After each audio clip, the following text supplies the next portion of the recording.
said the government had to be careful not to declare victory too soon in the financial crisis. He testified before a panel overseeing the Troubled Asset Relief Program. This is 2 hours. The hearing of the Congressional Oversight Panel over TARP with Secretary of the Treasury Geithner is now called to order. Welcome, Mr. Secretary, to your third appearance before the Congressional Oversight Panel. We appreciate your being here and appreciate your commitment to coming every quarter. Yesterday, this panel released its monthly oversight report for December. It was a comprehensive assessment of TARP's accomplishments and an exploration of the places where TARP has fallen short. You made it a busy news day by announcing at the same time that Treasury will extend TARP until October of next year. Thus, it seems that between the two of us, we have intensified a vigorous debate here in Congress about what direction the program should take going forward. As the starting place for our conversation, I want to note the conclusion of our report. TARP was an important part of the government's rescue strategy, and it helped rescue the financial system from imminent collapse. The apocalyptic fears that we were all suffering 14 months ago have not come to pass. And for that, we owe a great debt of gratitude to the public servants who toiled through the darkest days of this crisis. But as the report also highlights, TARP has been far from an unmitigated success. Credit for consumers and small businesses remains scarce. The foreclosure crisis continues unabated, and Treasury's mitigation programs have not achieved the scope, the scale, or the permanence necessary to stabilize the housing market. Large banks survive the crisis with the help of government support, but smaller banks continue to fail at nearly unprecedented rates, and the FDIC is in the red for the first time in 17 years. Perhaps most disturbing of all, TARP created an implicit government guarantee for major financial institutions, a guarantee that is not shared by their smaller counterparts. The unprecedented government actions taken to stabilize the system have created a huge moral hazard that makes our system riskier and that infects the pricing of assets. We welcome you here today, Mr. Secretary, to engage in the constructive process of evaluating the TARP and assessing whether it is serving taxpayers in the manner that was intended. I look forward to your testimony and a productive discussion. And with that, I call on Mr. Atkins for 2 minutes of remarks. All right, okay, thanks. Thank you, Madam Chairman, and welcome, Secretary Geithner. Milton Friedman once said that nothing is so permanent as a temporary government program. Yesterday, we learned that what most of us had already suspected, that TARP will not die at the end of this year. The program is no longer can be considered a hastily arranged effort to arrest the financial freefall. I can understand why a Treasury Secretary, any Treasury Secretary really, would want to extend TARP. Why not? It's a free option at taxpayer expense and essentially a blank check to finance any macroeconomic stimulus initiative that the executive branch can imagine to the tune of hundreds of billions of dollars. But now that last year's emergency has abated, the rationale behind TARP as a salve for financial markets in distress no longer supports Treasury's choice, I believe, to extend it. The previous Congress reluctantly authorized TARP in response to an extraordinary financial panic. Would Congress today approve TARP? I cannot imagine it. That essentially is why it was extended, I believe. But to extend TARP borders, I think, on recklessness and irresponsibility in Treasury's role as a steward of the nation's financial system. TARP continues to inflict great economic costs, both directly to the taxpayer in form of actual and potential tens of billions of dollars of losses, and indirectly, as the chairwoman said, of moral hazard, distorted incentives created by implicit government guarantees, and inefficient government interference in the operation of private firms. Moreover, the administration's legislative proposals will not solve these problems, I believe, but only institutionalize them.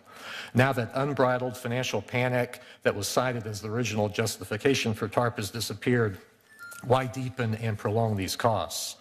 I think we're still too close to the events of last year to determine whether TARP was a success. I'm not convinced that we can even yet credit the program itself for stopping a panic in the markets. The United States government basically threw $8 trillion in the form of guarantees, loans, and direct outlays at the financial markets. Something had to happen out of all that liquidity. And in fact, I think this chart here shows how TARP rates as but a small portion of the total government outlays. It's this little red triangle here compared to everything else, guarantees, outlays, and loans that the federal government did last year. So the lack of political accountability, I believe, may be TARP's greatest liability of all, and I think the Treasury Department has done very little to assuage many obvious oversight concerns that this panel has expressed. First, Treasury takes the position that TARP essentially is a revolving line of credit with a $700 billion limit on outstanding balances in any time. At your previous appearance before the panel, I asked for a legal opinion justifying the view that TARP is a revolving fund, but we have yet to receive such an opinion from Treasury. I believe that this omission needs to be addressed as soon as possible. So thank you. Thank you. Mr. Silvers. Good morning, and thank you, Chairwoman Warren. I wish to begin by saying, Mr. Secretary, that I believe the administration's decision to extend TARP was the only responsible course of action. The financial system today is not fundamentally stable, in my opinion. The mortgage foreclosure crisis is accelerating, and the overall economic situation, particularly when looked at globally, is not good. The risk of a systemic problem in the coming months is significant. While I believe a tough resolution authority, such as proposed by the Obama administration and being acted on, hopefully, in the House in the coming hours, would be far superior to TARP as a means of dealing with a possible future financial crisis. At the moment, Congress has not passed any such authority. In this context, the administration's decision was the only responsible one. And as I think you just got a little taste of, it was an act of political courage for which I think you deserve a substantial amount of credit. Now, we found in our December report released earlier this week that TARP played a positive role in halting a runaway financial crisis in the fall of last year. I recognize this is hard to prove in the way that a mathematician would prove something, but I'm completely convinced this is true. And the reason I think this is true is and the reason why my colleague, Mr. Atkins, has it wrong, is because there's a difference between liquidity and equity. Now, nonetheless, TARP is wildly unpopular among the American public. And this is not because the public does not understand what happened. It's because the public understands all too well what happened. This panel has found in report after report that TARP transactions have been undertaken on less than fair terms to the public, that there have been issues of transparency in key TARP actions, including the stress tests, that the underlying weaknesses in the financial system have been inadequately addressed, and finally, and perhaps most importantly, that key credit markets that matter to the American public remain weak, with real consequences for jobs. It did not have to be this way, and it does not have to be this way in the future. This administration has taken significant steps to make TARP a program that works in the interests of the American people, and not simply in the interests of the financial firms we bailed out, including allocating significant monies to foreclosure relief and managing to avoid putting more money into the large banks. But more must be done. TARP in its second year must, 1, work for Main Street, not just Wall Street. 2, always transact with private parties on terms that are fair to the American public. And 3, address the underlying weaknesses in our large financial institutions by cleaning up firms that are broken, rather than continuing to hope that time will heal all wounds.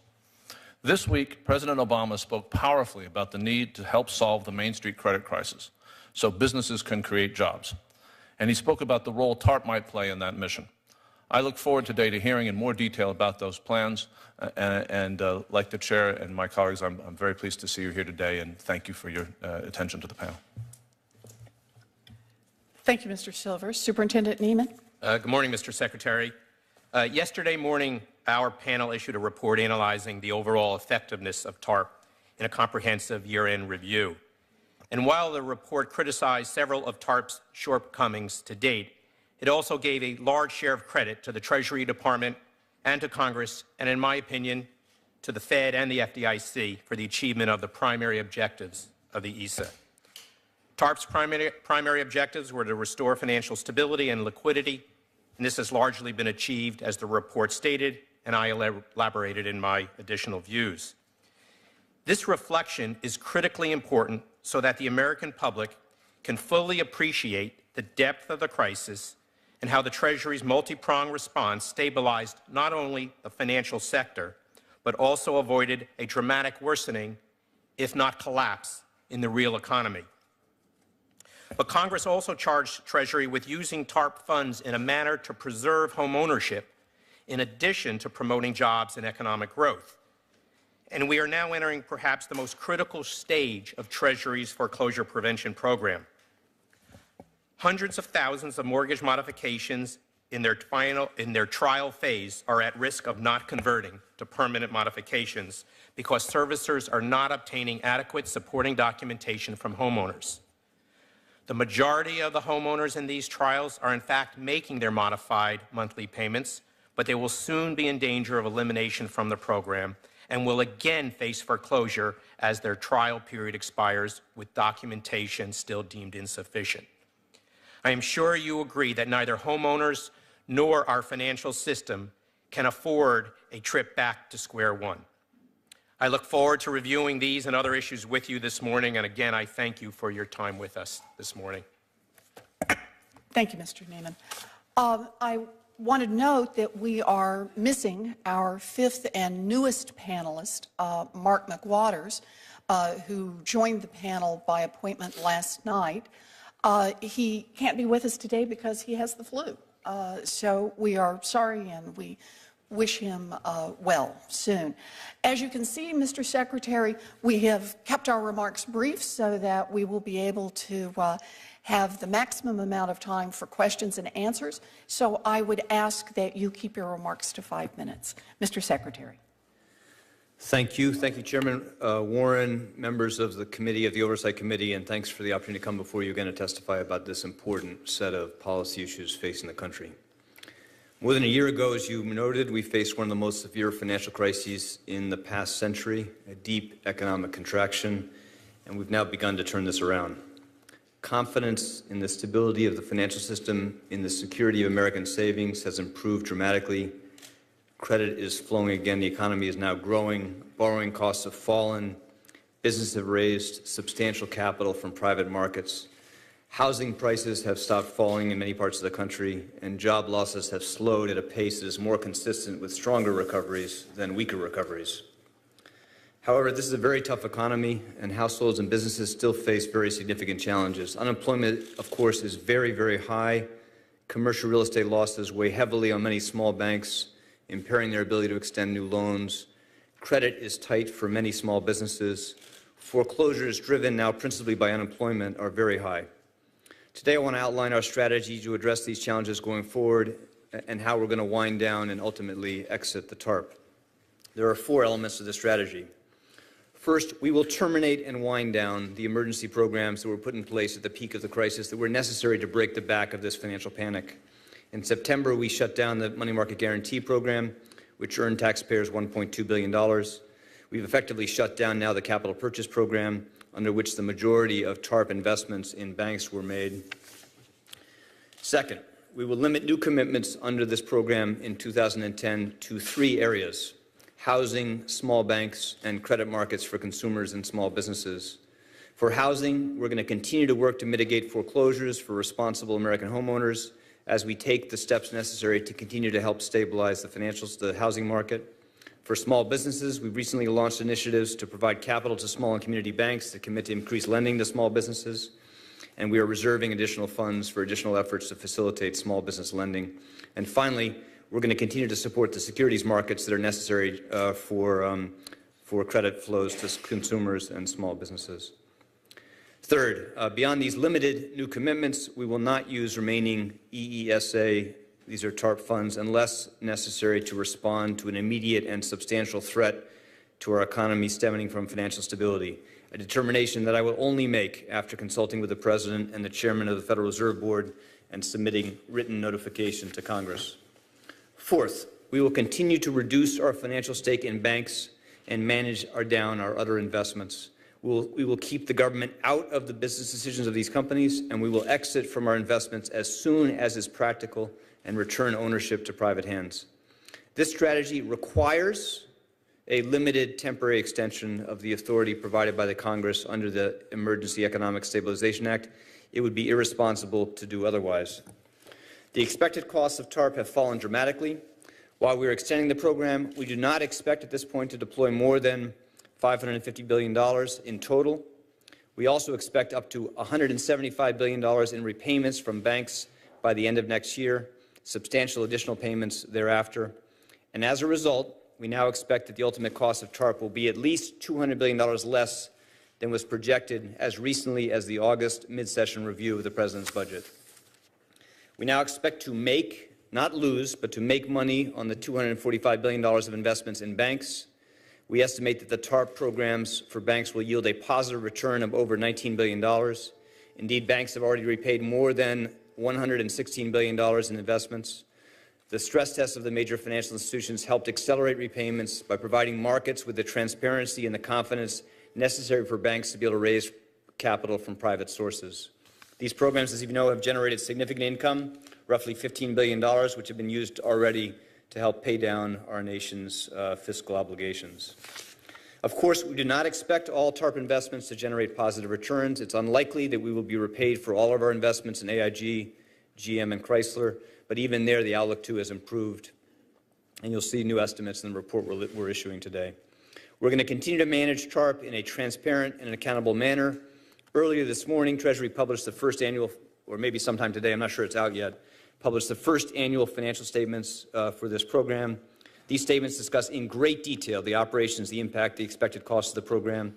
GAO provided an unqualified audit opinion of those statements and concluded there were no material weaknesses in internal controls, and this is a notable achievement for the men and women that have helped put in place this very complicated, very important program in a very short period of time. Let me just end by emphasizing, as you did, the importance that we continue to work to reinforce the process of repair in our financial system. It is absolutely essential to trying to make sure we establish a strong recovery that will put Americans back to work. And it is very important, because of the consequences created by the actions necessary to put out this financial fire, that Congress moved to adapt a strong and comprehensive package of financial reforms. And I am encouraged by the progress we've seen to date. There's a lot of challenges ahead in getting a strong package in place. I know you've played a very helpful role in trying to help bring some thoughtful insight to those choices, and I hope you'll continue to work with us to help make sure we have a strong package of reforms in place as quickly as possible. Thank you. Thank you, Mr. Secretary. So let's start with your statement. You say as part of the extension that you want to focus any new spending on housing small banks and supporting credit to consumers. Small businesses. Let me focus on the small business initiative.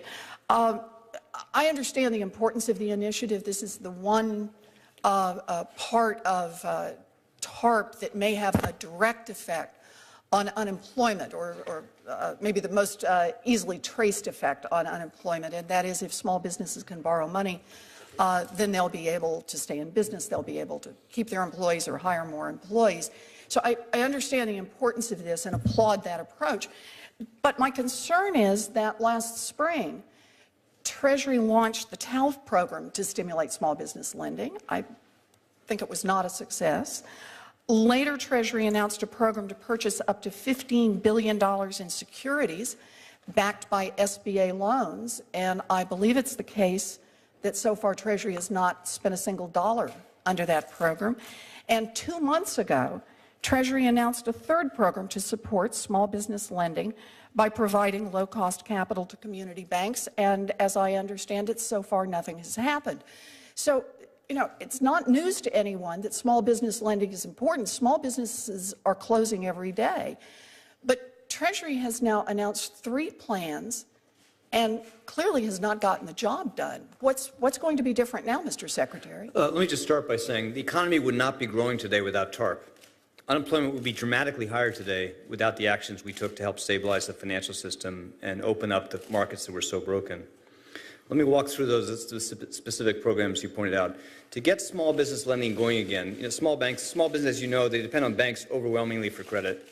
and small banks provide about half the credit small businesses get from the banking system as a whole. Small banks are among the most affected still by the challenges facing the economy as a whole. Many of them are going to need more capital. Those that need more capital are cutting back on lending and commitments, and as you said, that's affecting small businesses. In our judgment, to address this requires a set of different approaches.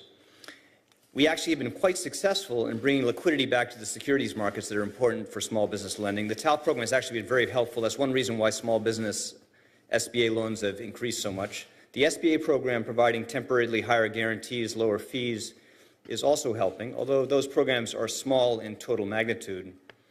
But for this to work, we have to make it possible for banks to come get capital from the government so they can support more lending.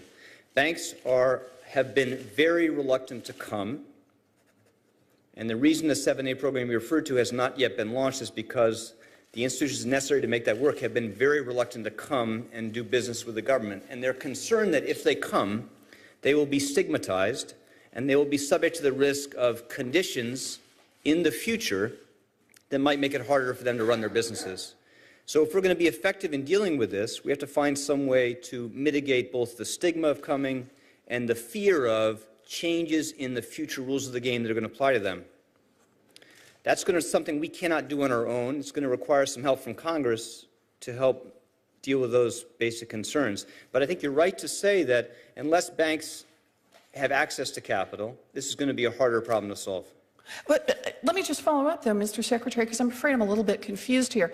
You were talking about small banks as the most effective lenders to small businesses, and we know this to be true. They're about half of bank lending to small businesses. But I thought you started by saying you were going to terminate and wind down the capital purchase program, and then I thought I just heard you say you were talking about putting more capital into small banks. Yeah, I'm just a little confused on this.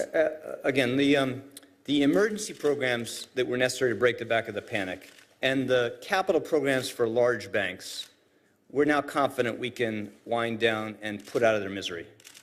But as you said, the President announced a program for capital for small community banks a few months ago. That's important. We're going to preserve that, and we're exploring ways to build on that. But for it to work, Chairman, we need to make it more comfortable for banks to be willing to come. So let me just, though, if I can, pinpoint, how can it be that we could manage to put hundreds of billions of dollars into the hands of very large financial institutions in what was effectively a matter of days?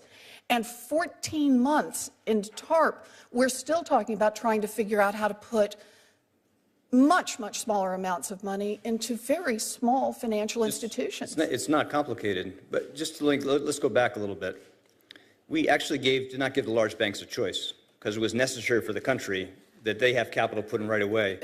But hold on, just a sec. Let me say, but small banks, and we made the capital quite attractively priced, as many of you have pointed out, but they are reluctant to come. They don't want to come do business with the government. They think it's a sign of weakness, not strength.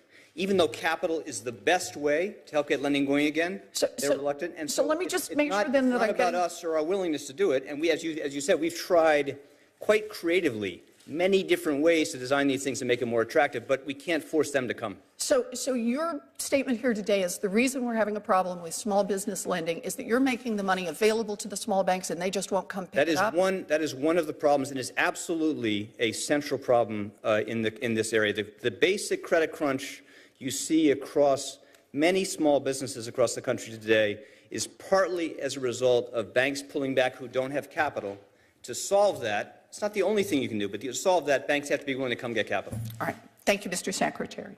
Mr. Atkins?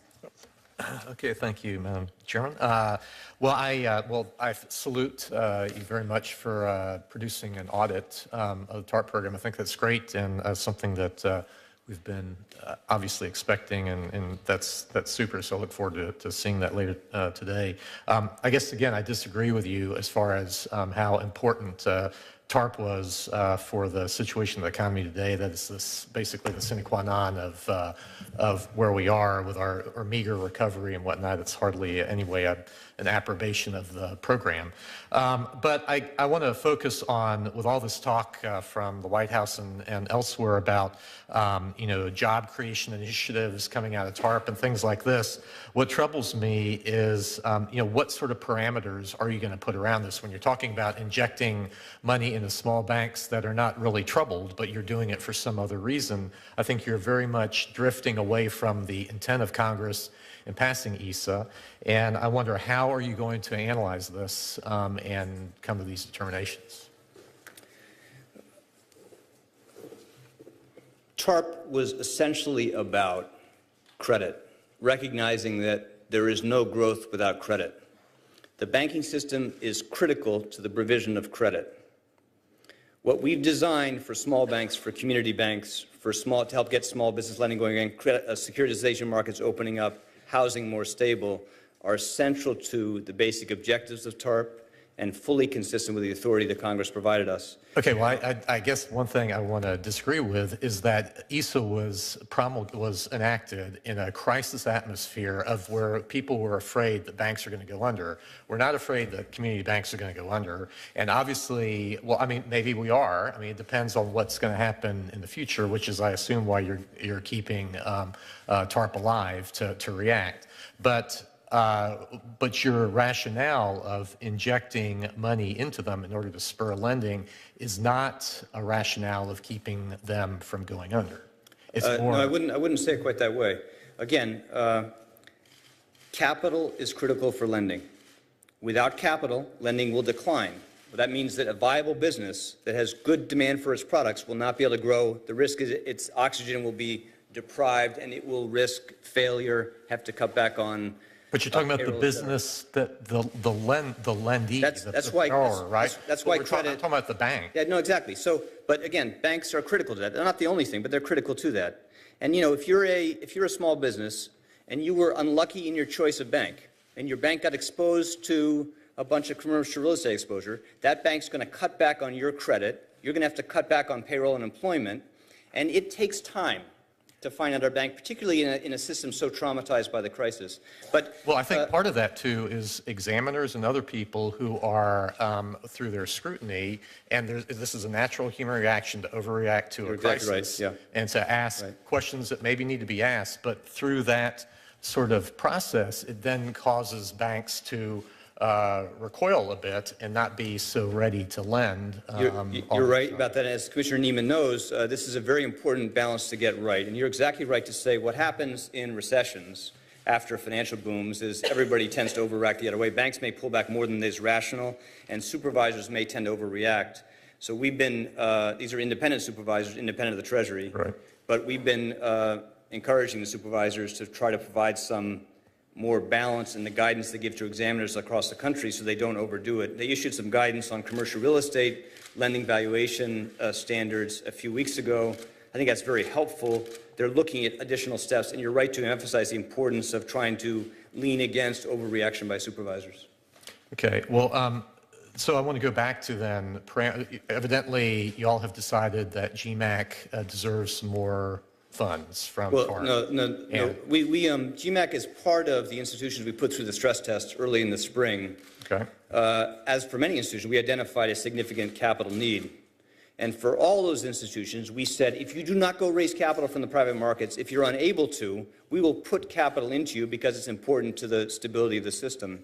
So the only thing ahead for GMAC is what we committed to do back then. And I think actually the ultimate estimates will be a little lower than we anticipated back in June, I think, when we released. But apparently you've decided to inject more capital into GMAC. Not actually, somewhat less than we actually estimated in June. But the more recent round where they've come back. No, it's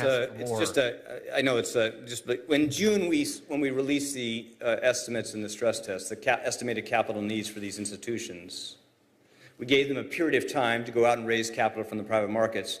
Overwhelmingly, banks were able to do that. In fact, it's much better than that because you see private investors wanting to come in and increase their stakes in banks across the country now, allowing the taxpayer to get out of those investments. GMAC was never going to be possible for GMAC. They're in a uniquely difficult situation. All we're doing is committing to put the capital in we committed to do back in June, probably at a slightly lower level than we thought back in June. I'll follow up later. Thank you.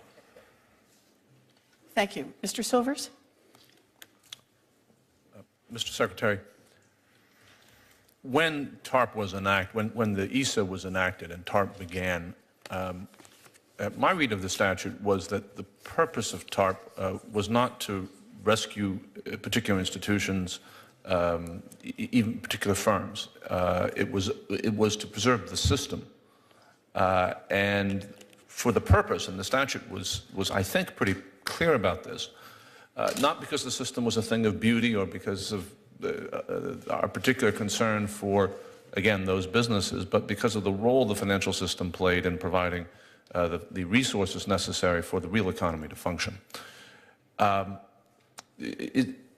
In that regard, and stop me if I've got it wrong, in that regard, it seems to me that you appear to be identifying, you and the President appear to be identifying that aspects of this system continue not to be working adequately and continue to need more support, particularly small business credit.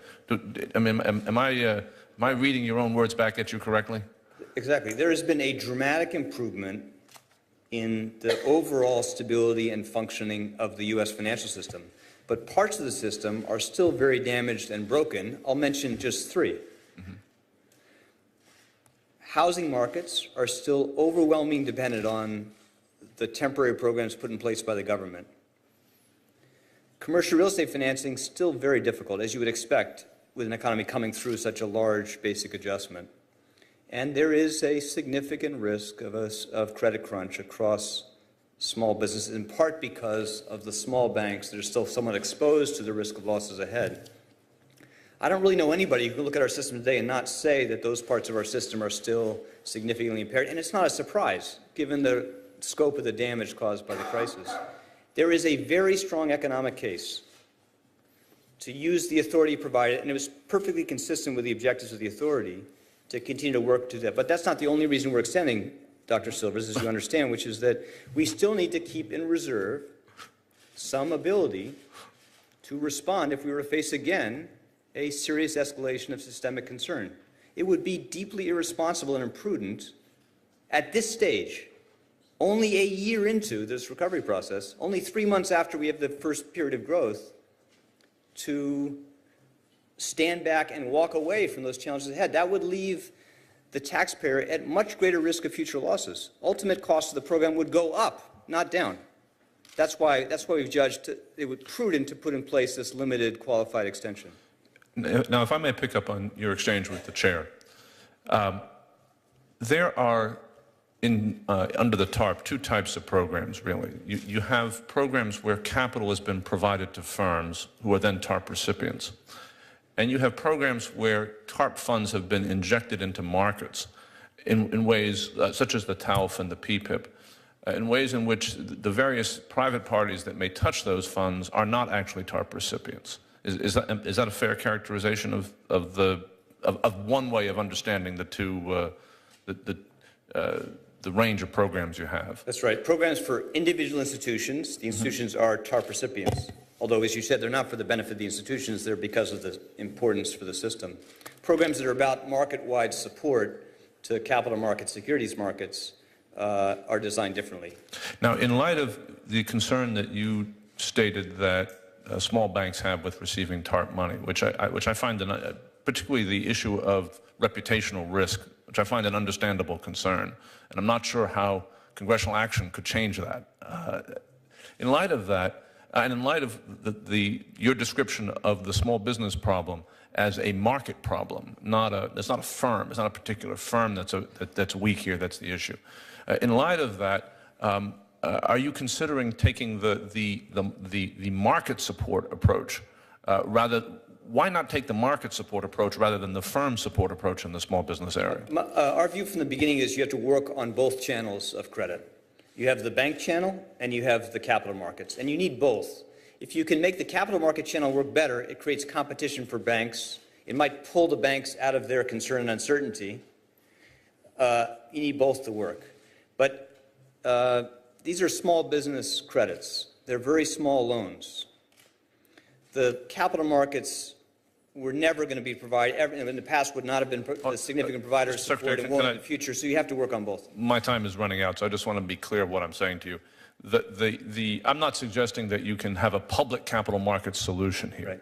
I'm suggesting that if you want to move this money to small business quickly, that both from the perspective of getting the banks involved without having them making them into TARP recipients, and from the perspective of tapping small bank expertise, that you should be looking at structures that move money, and thirdly, to avoid the problem that's been present in TARP from day one of handing money to banks and not knowing what use is made of it, the right way to do this is to do this through a conduit that moves TARP money more or less directly to small firms, with banks as a manager of the process rather than as an intermediary. I generally agree with you, and I think the most promising ideas out there lie in that realm.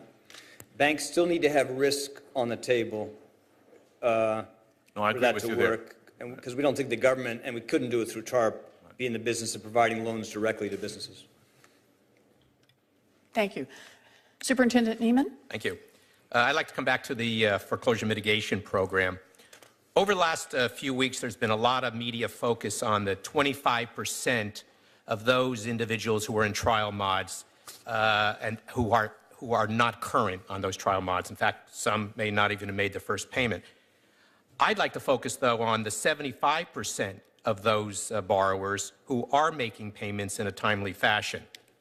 And for them, January 1 of this new coming year will not only bring in a new year, but will also be a fateful day for almost 400,000 homeowners whose trial modification period expires.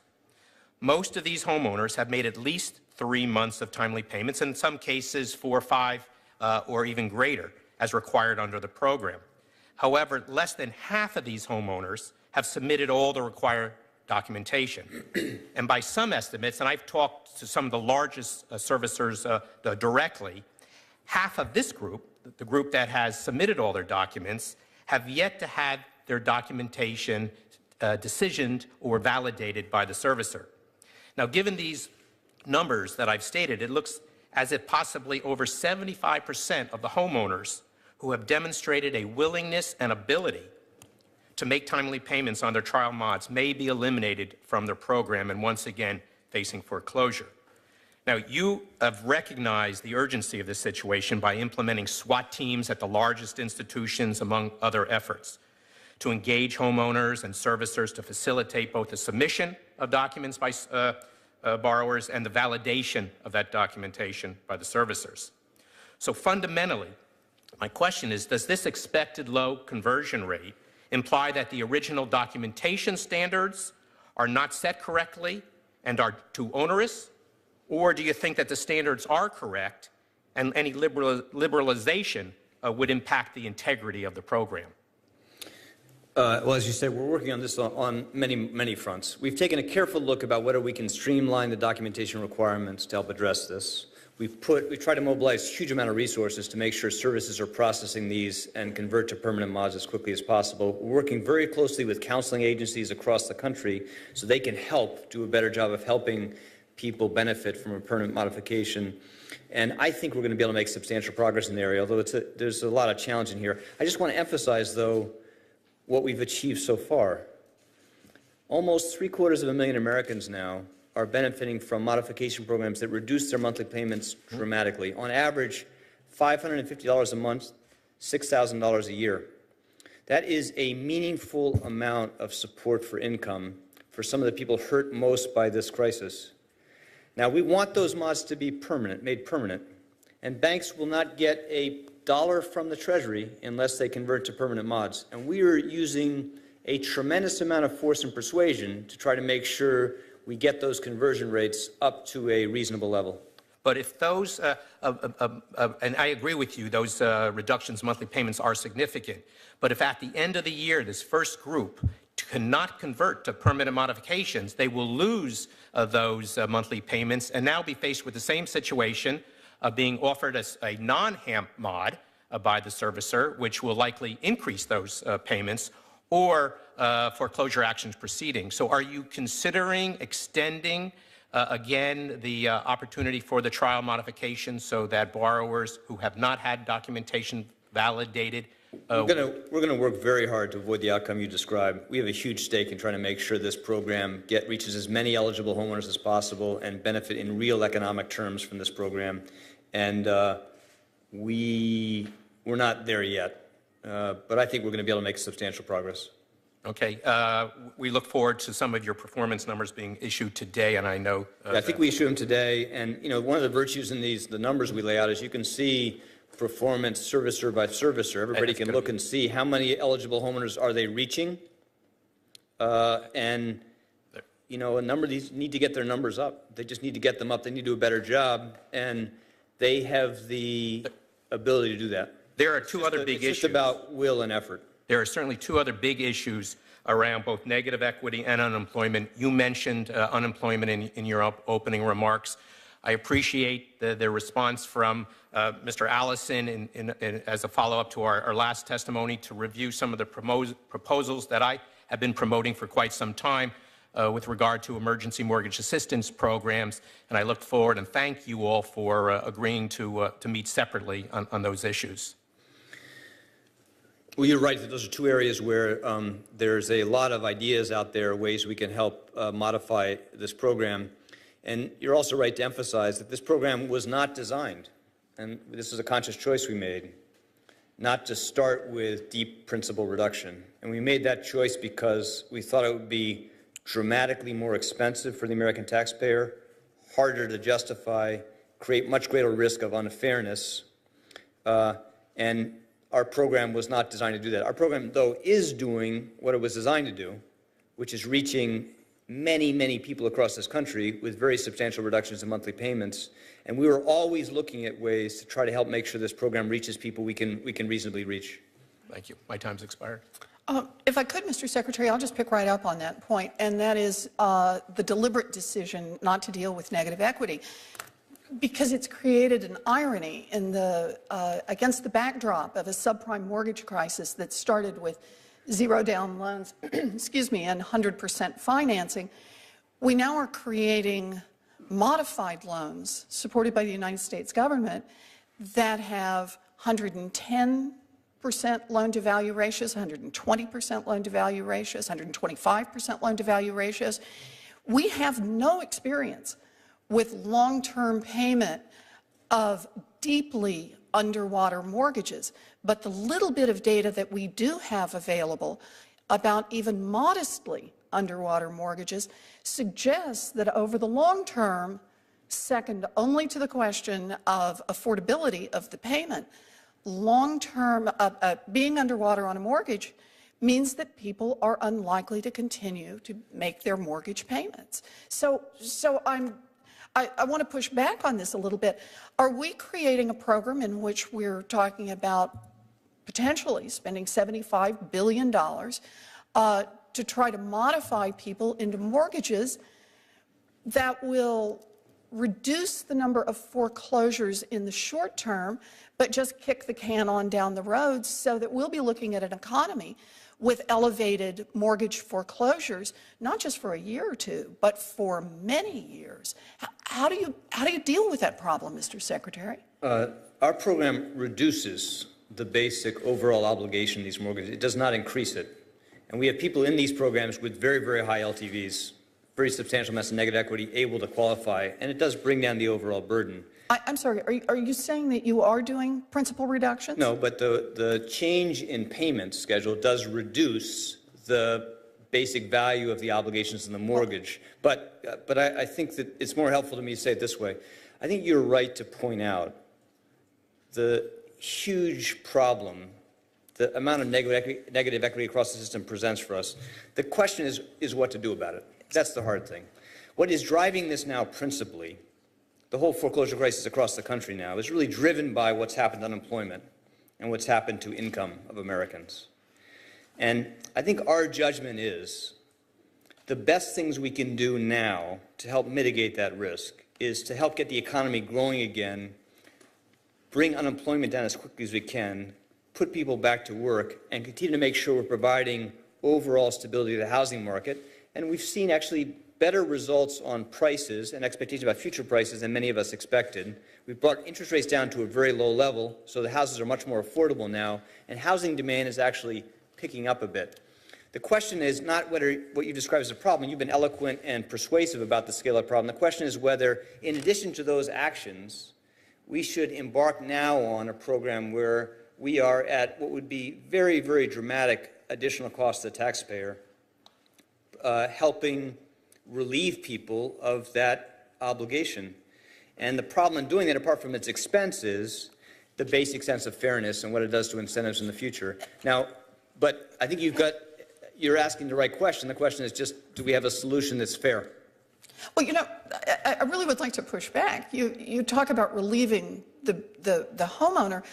Let's keep in mind this is about whether or not the investors in these mortgages, some of whom made substantial profits during the glory days, should be required to take the losses when the mortgages that they invested in turn out not to be worth nearly so much as they had promised. You know, Through what means? Well, one means would be through bankruptcy, which doesn't cost the American taxpayer any money. That would be one means. Another that I am deeply concerned about is the extent to which the current programs that Treasury advances sends a signal to investors in mortgages. And the signal is, sit on the sidelines. You know, there's no reason to come to the table and negotiate these mortgages. You can wait for the U.S. Treasury to offer a bribe to get you to the table to do what should have been in your interest to begin with. We all understand that foreclosures don't just destroy value for homeowners, they destroy value for the investors themselves. And yet investors are hanging back. They are not engaging in rational write-downs that would keep a good stream of payments coming from these businesses. Instead, holding out for larger streams of payment and holding out for help from your Treasury Department. Well, I don't think I quite agree with that. You're right that bankruptcy reform is one option that might help change the incentives a bit, and you've been an eloquent advocate of those reforms. And as you know, the President of the United States did propose and was supportive of, but Congress was unwilling to act, in part because of concerns it would make it harder for capital to come back into the banking system and help support improvement in housing markets that have broader returns. That's a judgment the Congress considered and chose a different strategy. I don't agree that the programs we have in place are working against this process of repair that we all support. I think they're helping. And actually, we're seeing quite a lot of new interest and willingness in investors and people hold these things to renegotiate and write down. We're seeing much more of that than you saw before, and I think that's encouraging. I don't think we're deterring that. You know, I have to say, Mr. Secretary, I lived through a big housing boom and bust down in the Southwest during the late 1980s. In fact, I lost money on the house we had to sell during the bust. But the government didn't step in and help in the same way. The lenders had to eat the losses for bad investments that they got involved in, and so did the homeowners. This was not a question of taxpayer support there. This crisis, as you know, and I think you understand this deeply, is nothing like that crisis. It's much more dramatic in its scale and impact, much broader effects on people across the country, and I don't think there's anything from that basic crisis in the past that would have been helpful. Now, one could take the view that it was a mistake to try to give Americans the ability to see a substantial reduction in their monthly payments and therefore improve the odds they get to keep their house. I don't agree with that. I don't think you do either. I think actually this is a program that's doing quite well in delivering a very meaningful improvement in the basic financial economic position. As I said, almost 750,000 Americans now. And I think it's been part of what has actually been a quite successful effort to bring some modicum of stability to housing prices much earlier than many people would have thought. Thank you, Mr. Secretary. I apologize to my co-panelists. No, I apologize to my co-panelists for running over by 2 minutes, and I'm going to skip my next round of questions. Mr. Atkins. Oh, thank you very much. And I actually think you had some good rationale there. And with respect to negative equity, I think it would be a mistake to start dumping money into that. I don't know that there's enough money around to, once you start getting to that and the issues of fairness and everything else, I agree with you on that. I wanted to turn to, as far as TARP goes, to the exit that we were talking about earlier that you alluded to. The recent Capital One warrants auction, I guess you can call that a success of some sort. I was wondering how you foresee this going forward in the future. Are you still planning on engaging in negotiated price buybacks with TARP banks before establishing an auction? What is the current view of Treasury as to how you're going to unwind this? I think it's possible that we're going to still see a mix of approaches going forward, in part because for many small banks, an auction is not going to be a realistic approach. But an auction is a good approach for many cases, and that gives a way to let the market determine the best price. We think that'll help maximize the return to the taxpayer. In the recent one you referred to, it was oversubscribed by, I think, a factor of 12. And, of course, the ultimate test of what these things are worth has to be established by what people are willing to pay for them. So I think it's an approach that is going to deliver better returns than the alternatives in this case, but it won't be possible for all the institutions in which the government took warrants. Well, so then, as we go forward and you talk about putting money into all sorts of community banks and others, what is the approach? What is actually the decision-making process of how the money goes in and what is received by the Treasury in return for a myriad? Now we're talking about, we already have 600 and some banks that are participants. Well, the program at its beginning, and I was not the Secretary of the Treasury then, but I agree very much with this basic design. It was designed to make capital available on the same terms to all institutions. So the same capital that was provided to some of the largest institutions was made available to any other institution that made similar standards for eligibility. And my predecessor and the supervisors put in place an elaborate process for determining viability to try to screen institutions. That process remains in place today. We're going to use that process going forward. We're changing strategy in some important ways. We do not believe it's necessary to keep capital purchase program open for large institutions. So the remaining programs we're going to provide that provide capital will be for institutions below a certain threshold. We're trying to design them in a way that's going to maximize the chance they go to spur lending and make it more likely they come as a sign of strength, not a sign of weakness, as we just discussed with the chairman. But we're going to leave in place a basic viability standard to make sure that we're not supporting non-viable institutions. So how do you determine that? Well, the supervisors have a process in which they look at supervisor rating, all sorts of measures of rating and financial strength. And there's nothing, as you know, this is a highly imperfect process, but it's better than the alternatives. Okay, well then, and then to go back, I'm sorry to go back to GMAC again. So I understand, at least in the call that I listened in on, that there is a negotiation going on. And I guess I want to try to understand who is actually the decision maker? Is it Assistant Secretary Allison, or is it you, as far as determining, under what terms further extension of credit is given, viewing the particular facts at the current time? The financial terms will be as defined in the other programs. They're not differentiated financial terms. The question ahead is really what plan for restructuring the new board and management of this firm embark on. We want to be confident that that's going to provide some basic path to exit and viability. And what are the incremental capital needs relative to what was identified back in June under the stress test? Those are the issues ahead. Okay, and so 2 of those board members are Treasury picks or whatever. How much interaction do you have with people on the board? Well, we have just about what you'd expect and hope, and not more than you'd fear. In the sense that, again, our obligation. My fears are rampant, but anyway. No, but I'm not sure what your fears are. Our obligation is to make sure, again, that this institution has in place a plan for getting back to viability without government assistance that has a reasonable prospect of working. And we want the new management and board, they're taking a fresh look at that, and we want that to be as strong and robust as possible. At the same time, of course, we need to reassess what the incremental capital needs would be, and that's the process we're undertaking now. Okay, my time's up. Thanks. Mr. Silvers.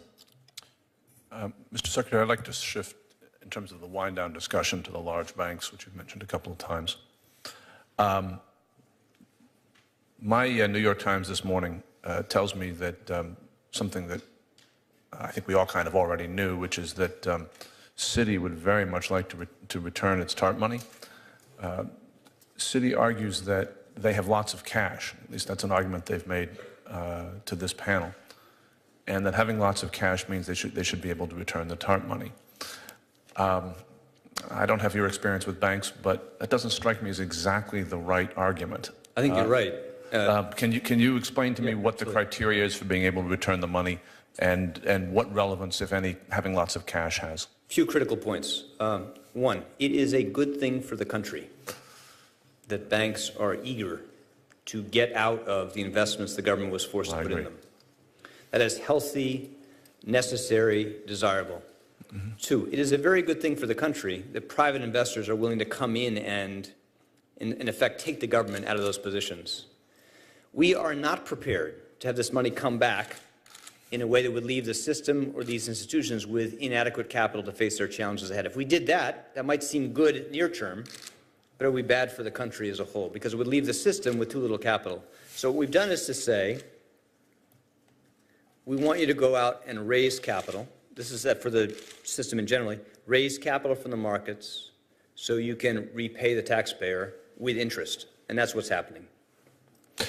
Mr. Secretary, do I have it right that the requirement is that you should be able to raise the entirety of your TARP money, that we're not allowing repayments in stages? Is that correct? I don't think I would say it quite that way, and this is a difficult thing for me to do because under the laws of the land, the supervisors are responsible for setting the terms of exit. But the surely you know a few things about how they're doing. I do know a few things about it, and I have some views on that. But the basic objective is to make sure that as we exit, which we're going to do as quickly as we can, as quickly as it's prudent, we're leaving the capital position of the institutions stronger, not weaker. Very good. In this regard, Mr. Secretary, obviously Bank of America is now in process. It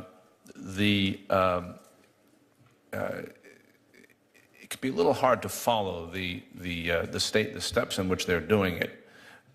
Can you explain, are they repaying all of the TARP money, and have they raised equity capital to do that repayment in an amount that is equivalent to both the TIP and the CPP? Well, what I can tell you, the good thing is that I got a check for $45 billion last night. Nice. I'm interested what the source of funds for that check is. And as you said, they went out and raised a mix of, it was predominantly common, but I'd be happy to respond in writing or have the Fed respond in writing with the details of it. All right, but actually, I think it's out there clearly in the market. I think the details are all out there because it had to be a public offering. Right, but the policy appears to be, judging from what one reads out in the public, the policy appears to be raise in equity, preferred or common, all of the money necessary to repay, not a portion. Is that your understanding? I think that is generally a desirable approach because cleaner exit is better than a staged exit. I'm not sure that's going to be possible in every circumstance, but I think that, again, it's a good thing that you want these institutions are eager to go out and have private investors come out and take the government out. Right. Mr. Secretary, Andrew Ross Sorkin, a reporter for the New York Times, who, judging by his book, seems to often know more than we do, has written about the Bank of America repayment that, quote, well, actually, I'm not going to quote because it will take too long. He expresses himself. He said basically two things. He said, one, the FDIC didn't think they should be allowed to repay. And he said, two, that the reason why they were so eager to repay was so that they could increase their executive compensation that could be offered to a successor to their current CEO, Mr. Lewis. Can you tell me, are either of those statements true? I don't want to speak to the first. I think it would be inappropriate for me to do that. On the second question, I think you're absolutely right that the compensation restrictions that we put in place for firms that took exceptional assistance were very tough restrictions. Right. And they were appropriately tough restrictions. And for that reason, but for many other reasons, again, because you're going to be viewed as stronger in the eyes of the market if you're an institution without public capital, these banks were eager to come and repay. And I think we should welcome that, encourage it, and I expect to see substantial more of that ahead. I'm not going to press you to reveal perhaps what you view as a confidence. But it strikes me that it's a matter of deep concern if the FDIC doesn't agree with allowing the repayment because the bank is too weak. My time is about to expire, so I'm going to express a further thought rather than pressing you on this.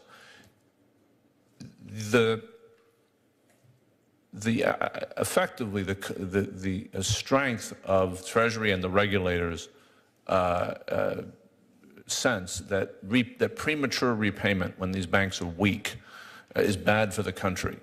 That is an extremely important thing. Right, and we would not allow that or support it. Right, and I want to encourage and bolster your viewpoint there, and I would be concerned, deeply concerned, if those kinds of considerations were overridden by, no matter how well-meaning, any desire to increase people's executive pay.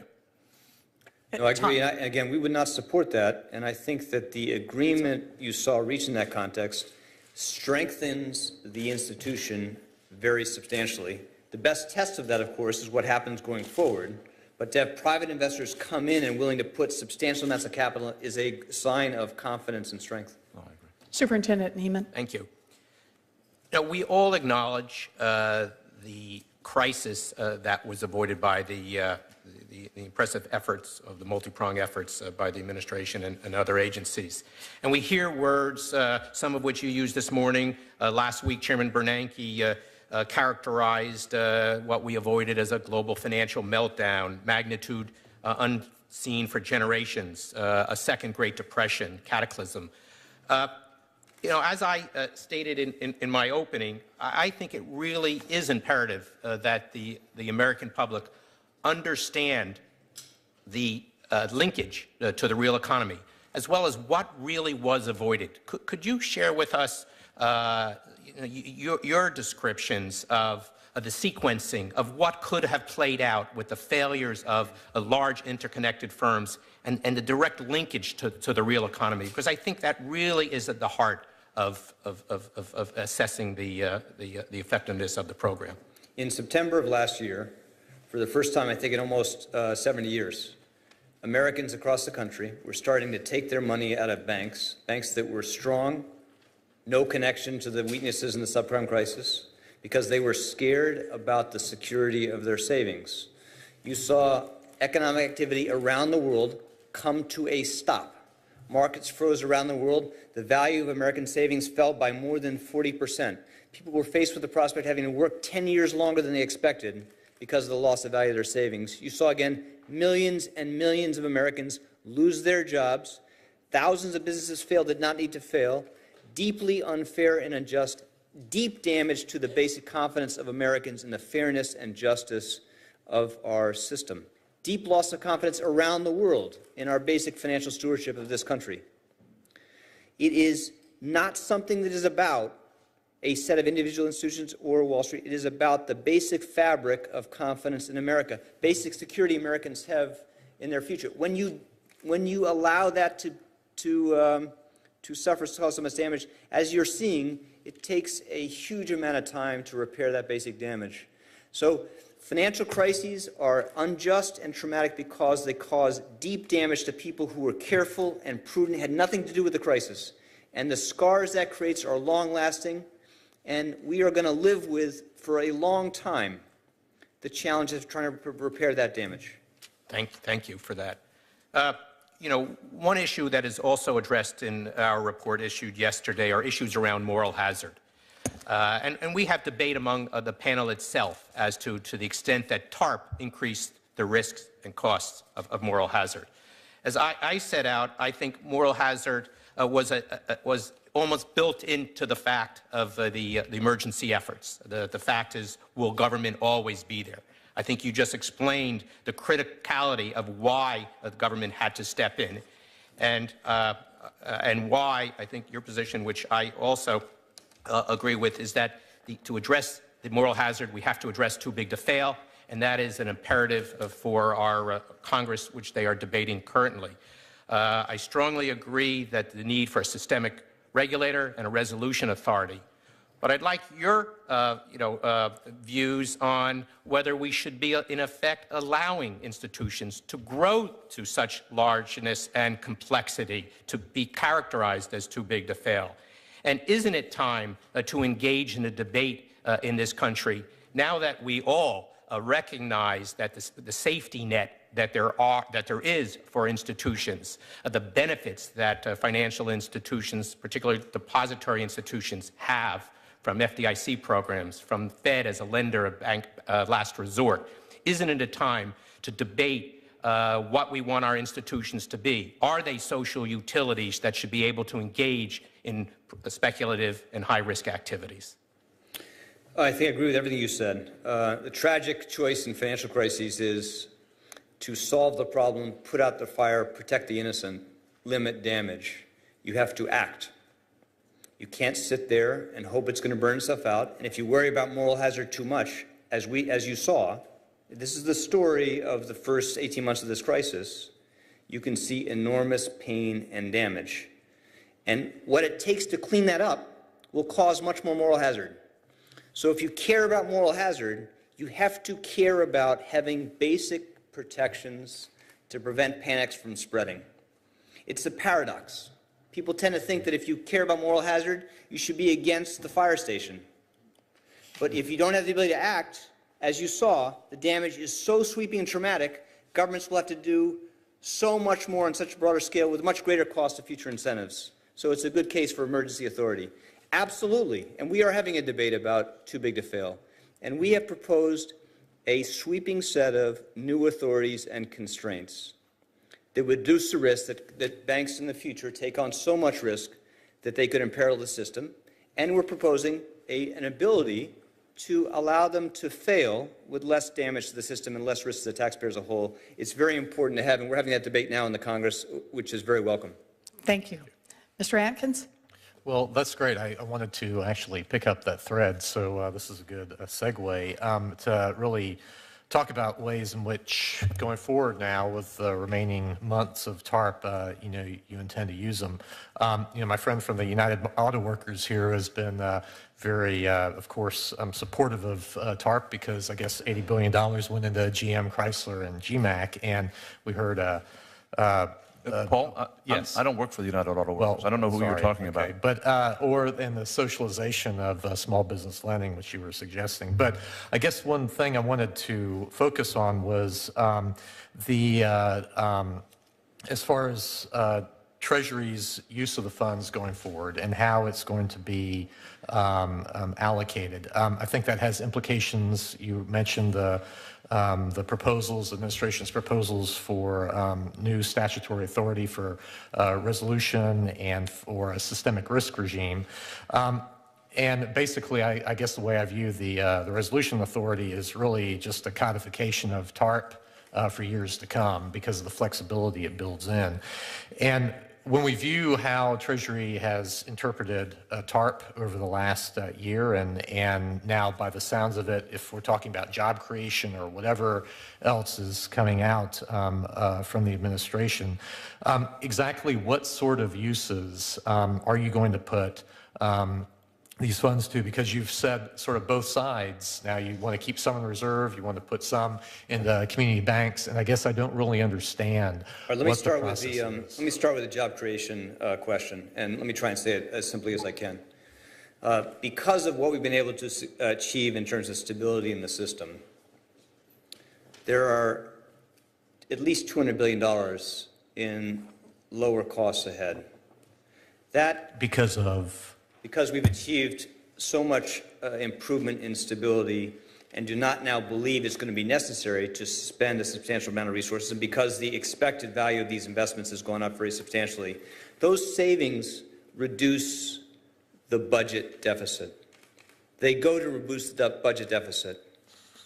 You cannot use TARP to fund an infrastructure program. You can't use TARP to provide a tax cut to small businesses. You can't use TARP to incent green energy efficiency products. Those are choices Congress is going to have to make. What we've done, though, because of the careful financial stewardship of this program, is dramatically reduce the expected costs much, much lower than anybody anticipated. Not just at the beginning of last year, but in August. That gives the Congress and the President some choices to make about how to use those resources.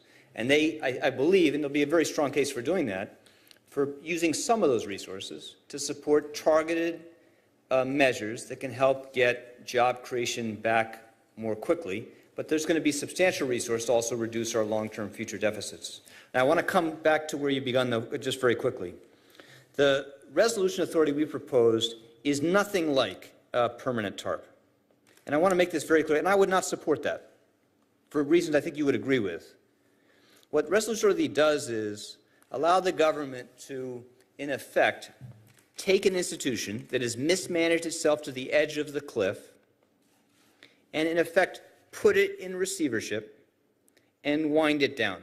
Not save it, not give it a chance for redemption, but to sell and wind it down safely at less cost to the taxpayer, less damage to the public. It is not a chance for redemption. Well, the problem is, though, there's so much flexibility. No, I don't think so. In fact, and again, I think this is very important. The challenge in these things is giving the government some authority to contain financial panics.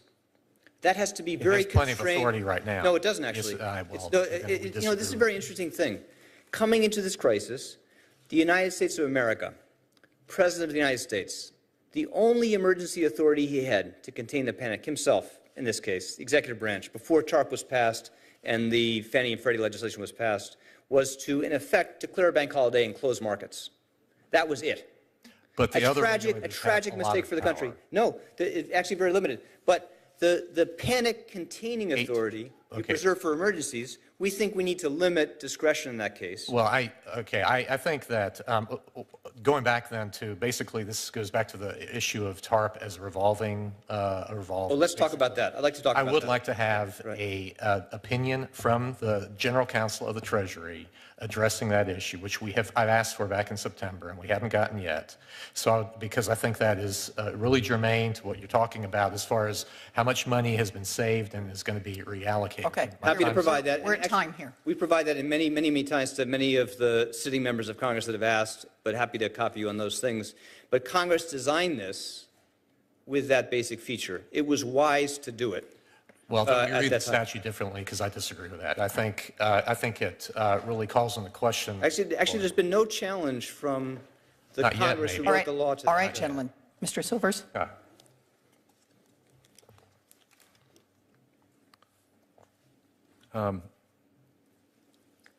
I'd like to just make an observation because my colleague mischaracterized whom I work for. I work for the AFL-CIO. The United Auto Workers is a member of the AFL-CIO. I do not work for the United Auto Workers. I don't have that honor. But I feel very, very strongly about the dignity of people who work hard physically for a living.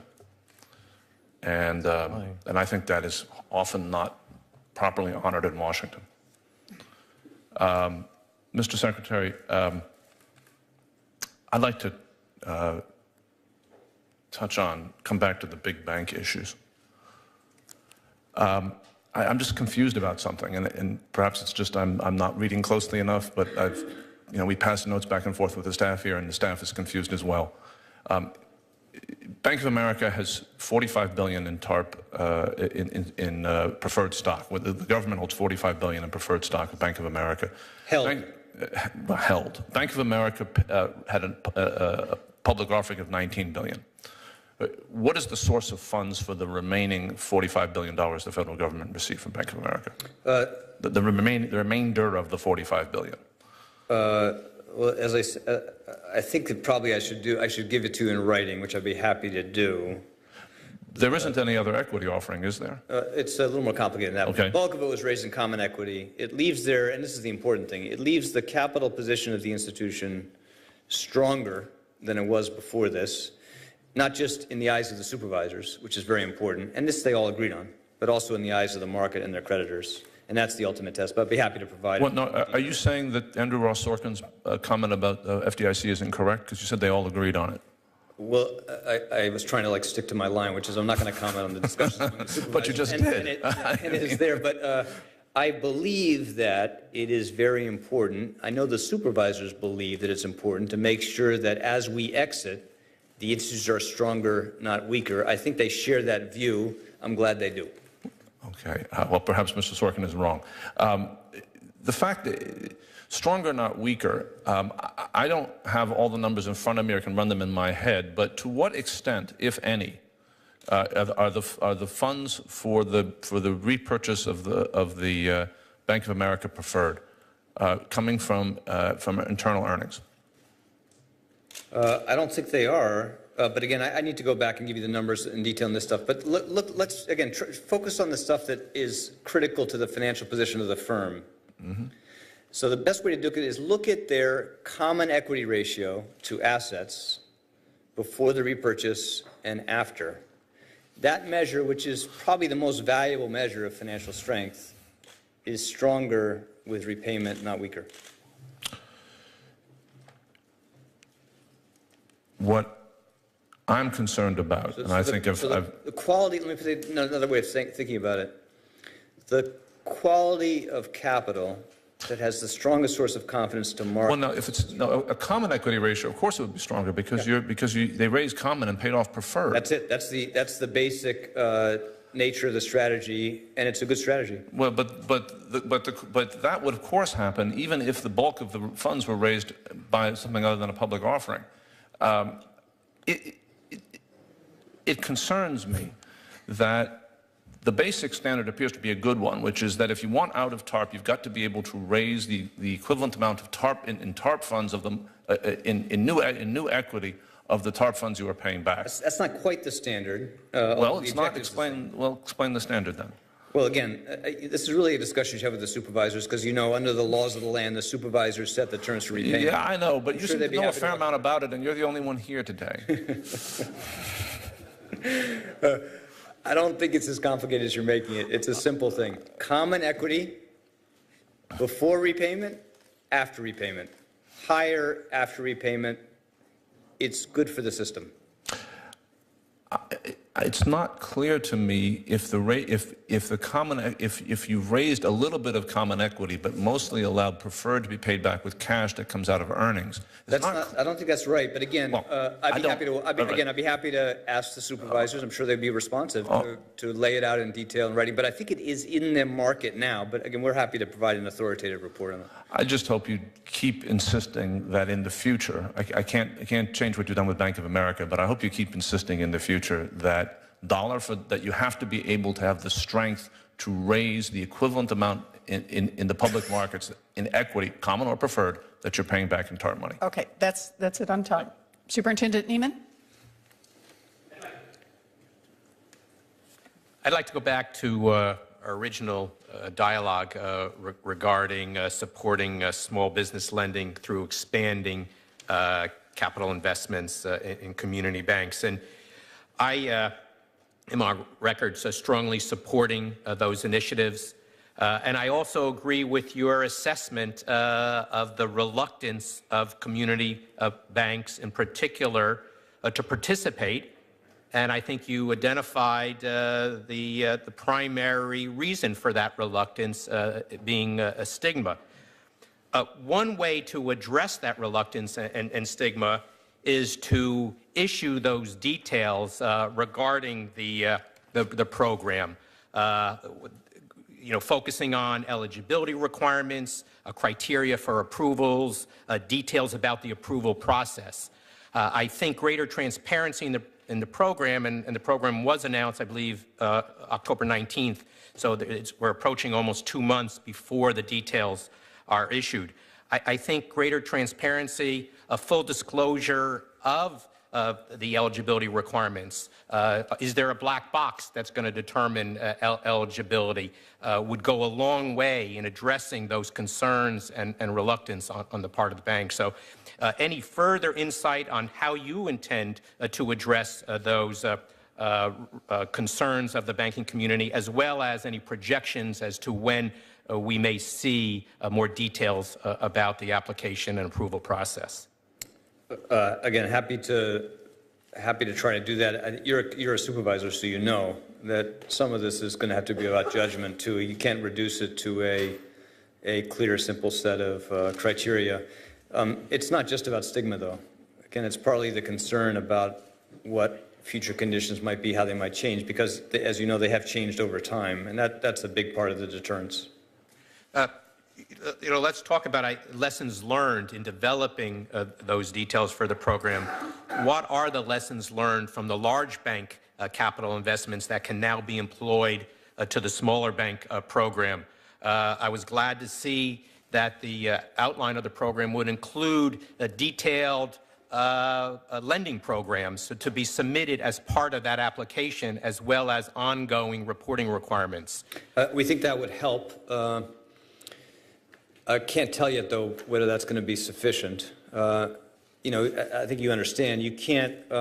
We don't want to have the government in a position forcing banks to lend or meet quantitative criteria for lending. It's just not a feasible way to do it, particularly with loan demand falling so much in the aftermath of recession. But we think it's a promising approach. I think, as you know, we're also improving substantially the survey we've put in place that allow banks to report on how they use the funds and what actually happened to different categories of lending and asset growth. I think that should help, too, and we're open to other suggestions. That raises another important point. Can you share with us your assessment, evaluation of bank lending in terms of both originations as well as bank balances? You have to look at overall credit to have a good sense of the risk of credit crunch now. Overall credit, the price of credit has come down a lot. Bank lending is still falling for reasons you all understand. Borrowing from the securities markets, for those who have access, is increased very, very dramatically. On net, credit is still falling. No surprise in that, of course, because in a recession, as the economy, because the economy slowed so much, contracted so much, demand would fall quite a lot. But the pace of decline is slowing a bit. And if you look at surveys of what businesses say they're seeing, they do not cite credit as the principal problem they face. Mostly what they face is lower demand for their products going forward. So when we hear about banks maintaining large balances at the Federal Reserve, earning a spread, is that something that the public should be concerned about, or are we looking at I don't think so. I think that's just a necessary consequence of the actions the Fed's taken to help, frankly, bring growth back, bring unemployment down, and banks are still somewhat cautious, still looking forward, but there is much more capital in the financial system today, and the overall system is in a much stronger position to support recovery as recovery takes hold. There are a bunch of charts in my testimony that report on these survey-based measures of credit conditions, and I think they provide some other helpful indications of the broad trends we see. So I would say dramatically better than it was, quicker than we would have hoped, but still pockets of the country still very vulnerable to a damaging contraction in credit. Okay, thank you. So, Mr. Secretary, we're talking a great deal here about systemic risk, and of course systemic risk is what we were talking about a year ago when we got into the business of bailing out large financial institutions, and particularly with AIG. That's why I read the November 17th report of the Special Inspector General for the Troubled Assets Relief Program's report. As you know, he was quite critical of the actions that you took in negotiating with the, ultimately with counterparties for the AIG financial instruments. Now, I was struck by two quotes in there. He says that the Federal Reserve and Treasury officials defended the rescue of AIG on the grounds that the company's failure, quote, posed considerable risk to the entire financial system and would have significantly intensified an already severe financial crisis and contributed to a further worsening of global economic conditions, which I think has been the standard story for well over a year.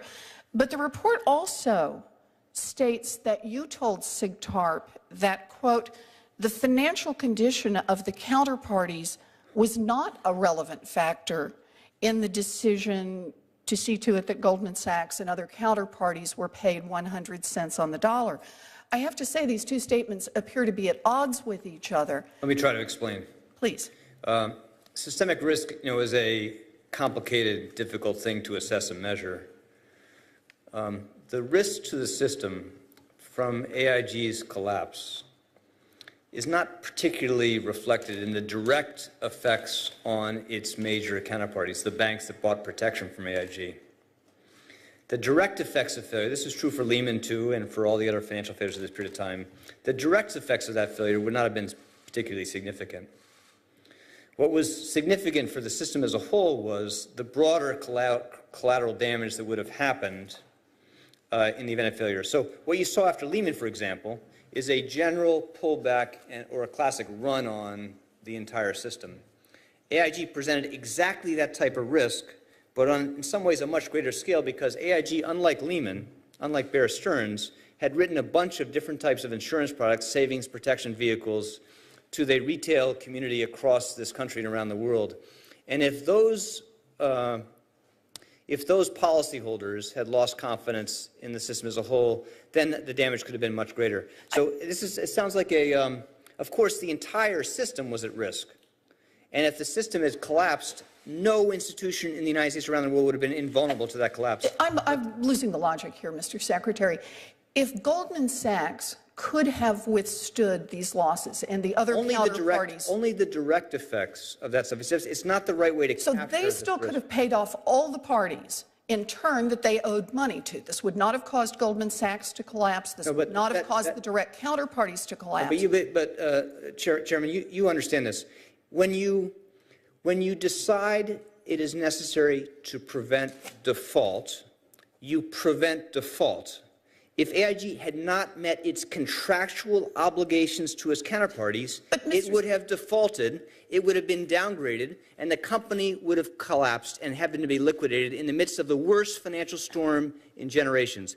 There was no feasible way to selectively default on its counterparties without bringing the whole thing down. That was the choice. It's not like— Mr. Secretary, we did not step in and back up all of the counterparties, all of the trades. We picked AIG. And AIG alone. And we moved in and backed up 100 cents on the dollar repayments. No, that's not true. That's not true at all. We acted, you're right to say we acted to prevent AIG's default because there was no other way to protect the system from the damage of that. The consequences of preventing default was AIG met its contractual obligations. You cannot selectively default on contractual obligations without courting collapse and downgrade. But now, what Mr. we did for the rest of the system, the consequence of what you have just described then is you are telling me that these counterparty obligations, these financial instruments that are bought by very sophisticated parties are going to be treated effectively like deposits in checking accounts and savings accounts. Absolutely They not. ended up effectively with 100 cent on the dollar government guarantees. They did because there was for which they had never paid. No, but you have to distinguish two things. First of all, there is no other way in the context of that storm to protect the economy from that failure. Now, looking forward, in the future, we do not want to have a system in which, looking forward, this is why we need resolution authority, a strong package of reforms. We do not want investors in the future or the firms these particular firms to live with the expectation that government will be there. That is the challenge. That's why financial reform is so necessary. Now, Chairman, nothing would have made me happier in that basic context to have a different set of choices. But given the laws of the land, the authority, we had a tragic mistake for the country. We had no other choice in that circumstance. AIG believed that it had a choice until you moved in, and that was that they could pay 90 cents on the dollar, 85 cents on the dollar, 80 cents on the dollar. I don't understand why this is so complicated. You either prevent default. It is complicated, Mr. Secretary. No, but it's come down to the nature of choices. It's you either prevent default because default would be cataclysmic, or you don't. And when you prevent default, you're doing so they can meet their obligations to everyone. They have contractual obligations too. If you selectively default on any, the thing will come crashing down. That is the consequence of the system we had going into this crisis. That's why we want to change it. That's why we want to change the system. Mr. Secretary, I come from a world of Chapter 11. People default all the time. They negotiate down on their obligations, and they do not bring down the entire You're exactly right. And you're a national expert on this basic issue. And that's why, but banks are different. AIG is effectively a bank. AIG was not a bank. I'm out of time, and I've done it to myself again. I apologize. No, but this is good to have. Can we can we do it a minute longer? It's very important to have. Very important debate to have. Fine. I think that's fine. Go at it, Mr. Secretary. You can borrow my time. Go ahead, Mr. Secretary. And you know this. I know you understand this.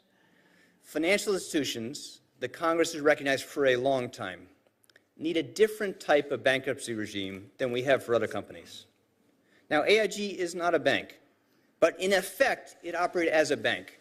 It borrowed money, it operated on leverage, it did not have capital to support that. For the same reason, we've had in place a different type of bankruptcy for banks for many, many decades. We need one for complex financials that operate just like banks. Now, in bankruptcy, you have lots of choices.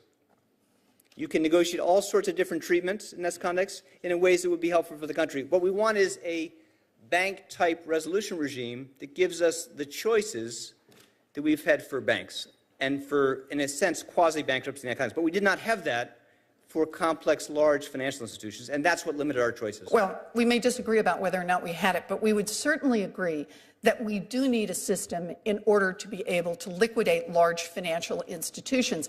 Where we may draw a very sharp difference is whether or not we should ever be in the business of doing that after the fact and going back and effectively guaranteeing transactions with non-bank institutions. Do you feel the same way? Taxpayer dollars just so I understand, do you feel the same way about the FDIC guarantees put in place in September?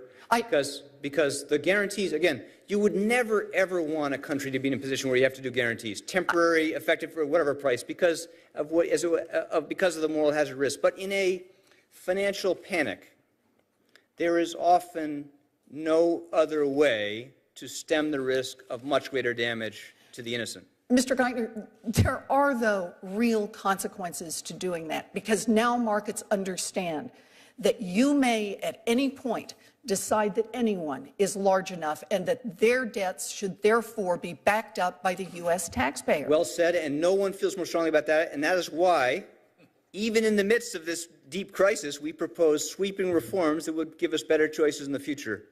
Could not feel more strongly about that.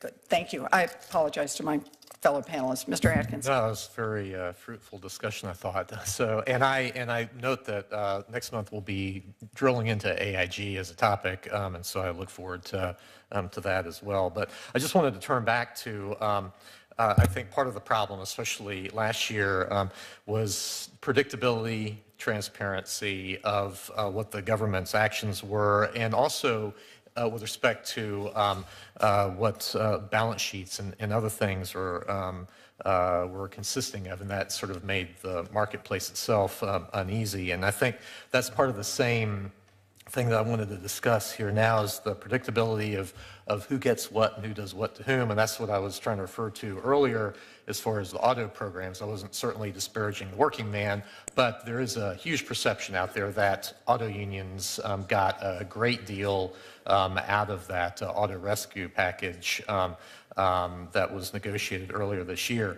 But that dovetails into the situation with small businesses that we've been talking about. A lot of the problem in today's business environment is an uncertainty as to what the future holds. The administration is talking about, and Congress talking about huge tax increases, huge new expensive healthcare plan, new onerous environmental regulations that are being talked about, and then looming deficits, of course, far into the future, not even counting the off-balance sheet obligations of the United States government, which some people have put at $100 trillion or more.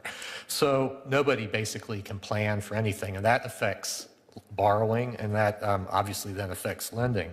So at the same time now, we're talking about you were talking about the stigma of participating in TARP among some small banks, and people, because of things like people have been leery to participate in the public-private investment partnership and others because they don't want to get close to any sort of government control of their business or influence. So I guess my main question is, how are you going to inject more predictability into the system? You're talking about this vague notion of limiting TARP to $550 billion or so, and then focusing on small businesses and housing and other, and can't remember the last part anyway, but I'll leave that to you.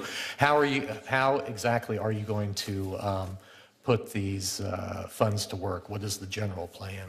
Well, there's a table attached to my testimony that gives very detailed estimates on what we think a reasonable estimate is of future programs. It's very clear. And the programs have very clear, transparent conditions. And one of the things we did right from the beginning was make sure we put the specific terms of any contracts in the public domain for everyone to see. So I think that we'll be very effective and very clear in making sure what the limits are going to be on these programs and what the precise terms are going to be. Now, you're right that business across America still face a lot of uncertainty. They face a lot of uncertainty still about how strong the recovery is going to be, and they face some uncertainty about what the rules of the game are going to be going forward. And I think that that's one good reason why we hope the Congress is going to can bring to closure the health care reforms moving for the system and the broader changes ahead on energy policy, things like that. I think that will help reduce uncertainty, help improve confidence.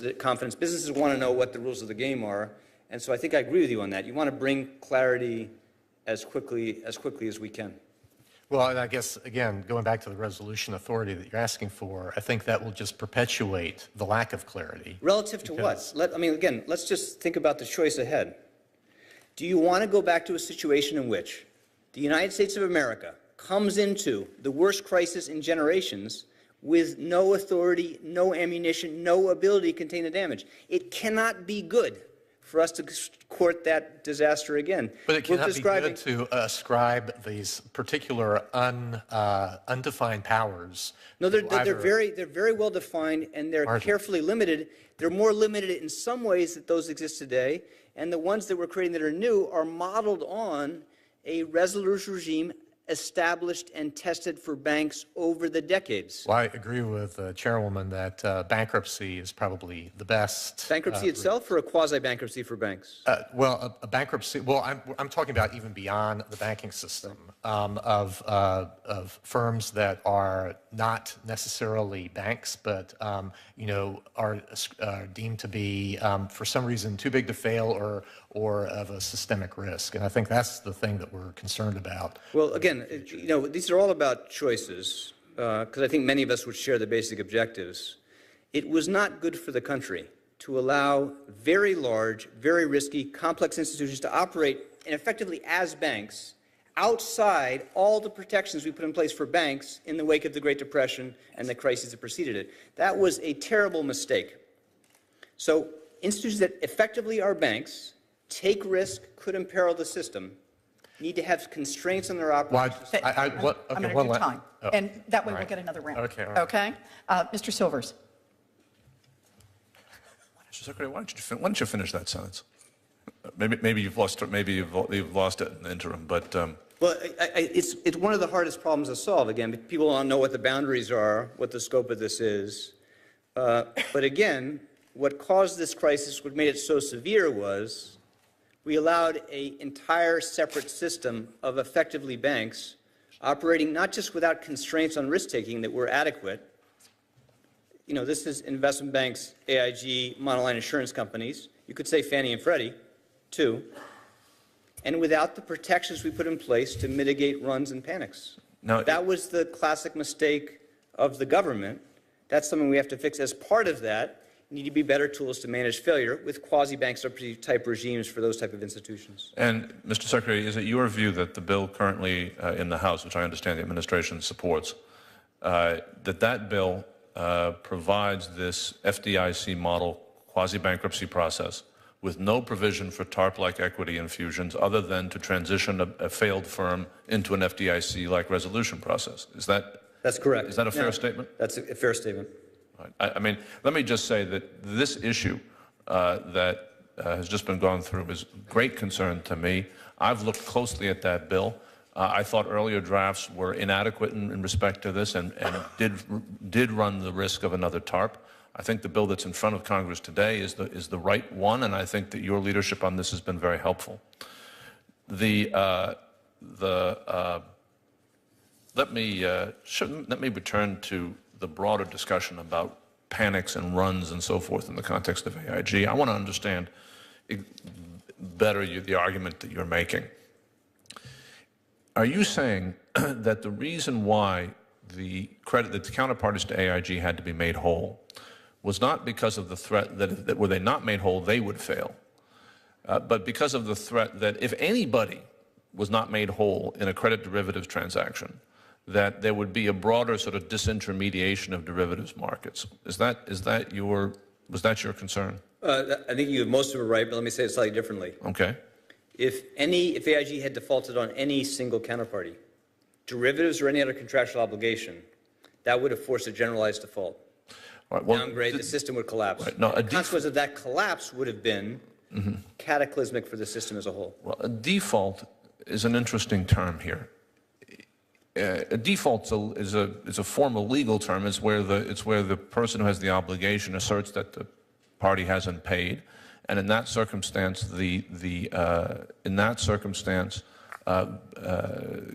perhaps can try to insist on payment and force a bankruptcy. Is it your view that a negotiated haircut would have had the same impact? Because that would not have been a default. People negotiate haircuts all the time between commercial parties. They do, but that's the point. Remember, this is not like there were 3 people that had the total exposure of counterparties and derivatives to AIG. There were tens and tens of counterparties on the derivative side, maybe hundreds. There were thousands of other counterparties at stake in this context. No one would have been willing to individually volunteer a concession on that stuff without it being extended to all other counterparties in similar positions. It's a simple thing. It's like flipping a switch. Either the firm is able to pay and avoid default, or it courts default and downgrade and collapse. No, is your view that SIGTARP is wrong? That there was they appear to be quite SIGTARP, Mr. Borowski and his staff seem quite convinced that there was an opportunity to negotiate not a default, but a concession on the part of the major parties, and the chair mentioned the real world does not work this way. You can't run a strategy on the hope that people will be nice and decide they're going to voluntarily give up a set of contractual obligations. And if they're unwilling to do it, then your only choice is that you not pay and take consequences. So your concern was the default of AIG, not a broader run in the derivatives market. Yeah, is that right? But was it both? I think part of think about what happened after Lehman. It's the simplest way to think about it. So what happened to Lehman? Lehman failed. Lehman defaulted. All right, but then you're saying that the issue was the default of AIG, not a run on the. I want to understand whether you believe that derivatives markets in a crisis are markets that where everyone has to get 100 cents on the dollar all the time. In a financial panic, in a generalized financial run, if you see cascading defaults like this on any type of contractual financial contract, that will accelerate, not mitigate the panic. Again, nothing would have been better if there was a solution in place in this case where you could have negotiated a set of outcomes that left the taxpayer with less exposure to losses. That has no realistic prospect of success in a financial panic of this magnitude. Resolution authority would make some of the choices a little bit easier, but there are no good choices in a panic like that. I would just conclude that if derivatives are if derivatives are the kind of instrument that have the kind of importance in our markets in which 100 cents on the dollar is necessary in a crisis, then we need to regulate them as such. And we have proposed sweeping changes to how derivatives are treated and regulated in our markets, and partly because of that risk. All right. Thank you. Superintendent Neiman. I'd like to weigh in on the AIG issue for one reason, to confirm that there is not necessarily a consensus on this viewpoint on the panel, but also, more importantly, to delve into it a bit deeper. And also to encourage everyone to read that SIGTARP report. not because of necessarily the lessons learned, but because it does outline the sequencing of events that led up to and describe that transaction. My reading of that report says that once the government decided that AIG was too big to fail, they had no longer had leverage over negotiating any of those haircuts. That is a very different situation than was faced with the municipal issuers months earlier.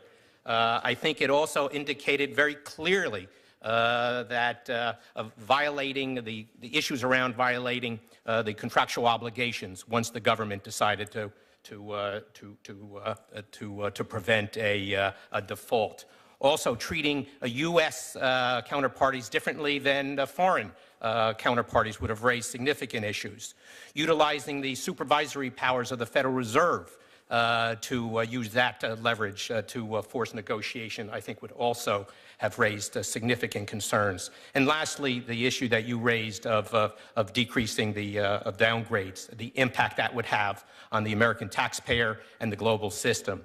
So I would encourage everybody to read that report because of the descriptions and details, which to my knowledge were not clearly outlined up to the issuance of that report, but take disagreement with the lessons learned. And in my opinion, the lessons learned is that we did not have the right tools for a resolution of an institution of that nature. And that's why it is so critical that we have a resolution authority to deal with systemically institutions. Well said, and I think you said it right. I mean, I think it's important to recognize that it is a good thing for our country, and this is going to happen for years to come. People are going to pore over every decision we made. They're going to look very carefully at all those judgments. It's, of course, hard to judge with the benefit of hindsight what would have been possible. And a lot of it's going to be hard for anyone to appreciate who did not live through minute by minute what was happening in that acute series of financial panics with not good choices for us. Our job was to make a set of choices among unpalatable, deeply offensive basic choices and to do what was best, we thought, for the country at that stage. But I respect the efforts of people to come back and look over this again. A lot of it will happen in the future. We're going to cooperate with it because the American people deserve to try to understand that. But again, understand that no one really can appreciate the range of choices that were really available at that time. And that's one reason why we have to work so hard to make sure we have better choices in the future. Resolution authority allow these firms to fail without the taxpayers being exposed to the risk of loss. And then we do constraints on risk-taking in the future that can help mitigate the moral hazard risk we see. You know, before moving on to another subject, I'd like to use my remaining time. Can you give us an update on AIG, particularly what we're reading in the press about issues of risk of losing individuals resulting from compensation directives from the Treasury? Well, there is risk of that, as you expect and you would and you've seen. I would say in general, the management, new board, new management of the institution are working very hard and effectively to strengthen the underlying insurance businesses, therefore improving the prospect of the taxpayer being repaid and bringing down the risk in the financial products division that took the institution to the edge of collapse. The risk in that has come down very, very dramatically. Overall scale of exposures and derivatives are about half their peak level, but that's the basic strategy. Is it something that we should be concerned about at this time? The impact to the American taxpayer if there is a loss of critical employees at Absolutely. I mean, we need people who are capable running these businesses. The interests of the taxpayer and making sure we maximize return on those actions we took require there be capable people running these firms, running these businesses. Thank you. Thank you. Thank you, Mr. Treasury. Our time grows short, so we'll enter the lightning round here and try to get in at least one more question. I have to be somewhere else at 12. We understand you're here with us until 12, okay. So we will make so just until like 5 minutes before 12. Because I need to be at my next thing at 12. I thought we were going to end at 11:45. Oh, I think I was told we were ending at 12, that we had you for 2 hours. So let me ask the question. You'll have me again, I believe. But that's 3 months off. As as the banks, we're talking about how to wind down TARP. So here's my question. We've talked about the fact that the guarantees for the money markets expired on September 18th. That's one of the winding downs of TARP. But we jumped in, we the federal government, we the Treasury Department jumped in when the money markets were about to break the buck. Now the money markets don't have any official guarantees. They don't pay anything for any guarantees. But most of the market believes that if the money markets started to break the buck again, there would be substantial government assistance. You described the banks as leaving TARP. They are stronger. Sure, they're stronger. They've paid back their debts. They have no restrictions under TARP. But they also bask in the glow of implicit guarantees. After all, we've held up a big sign that says those folks are worth saving no matter what.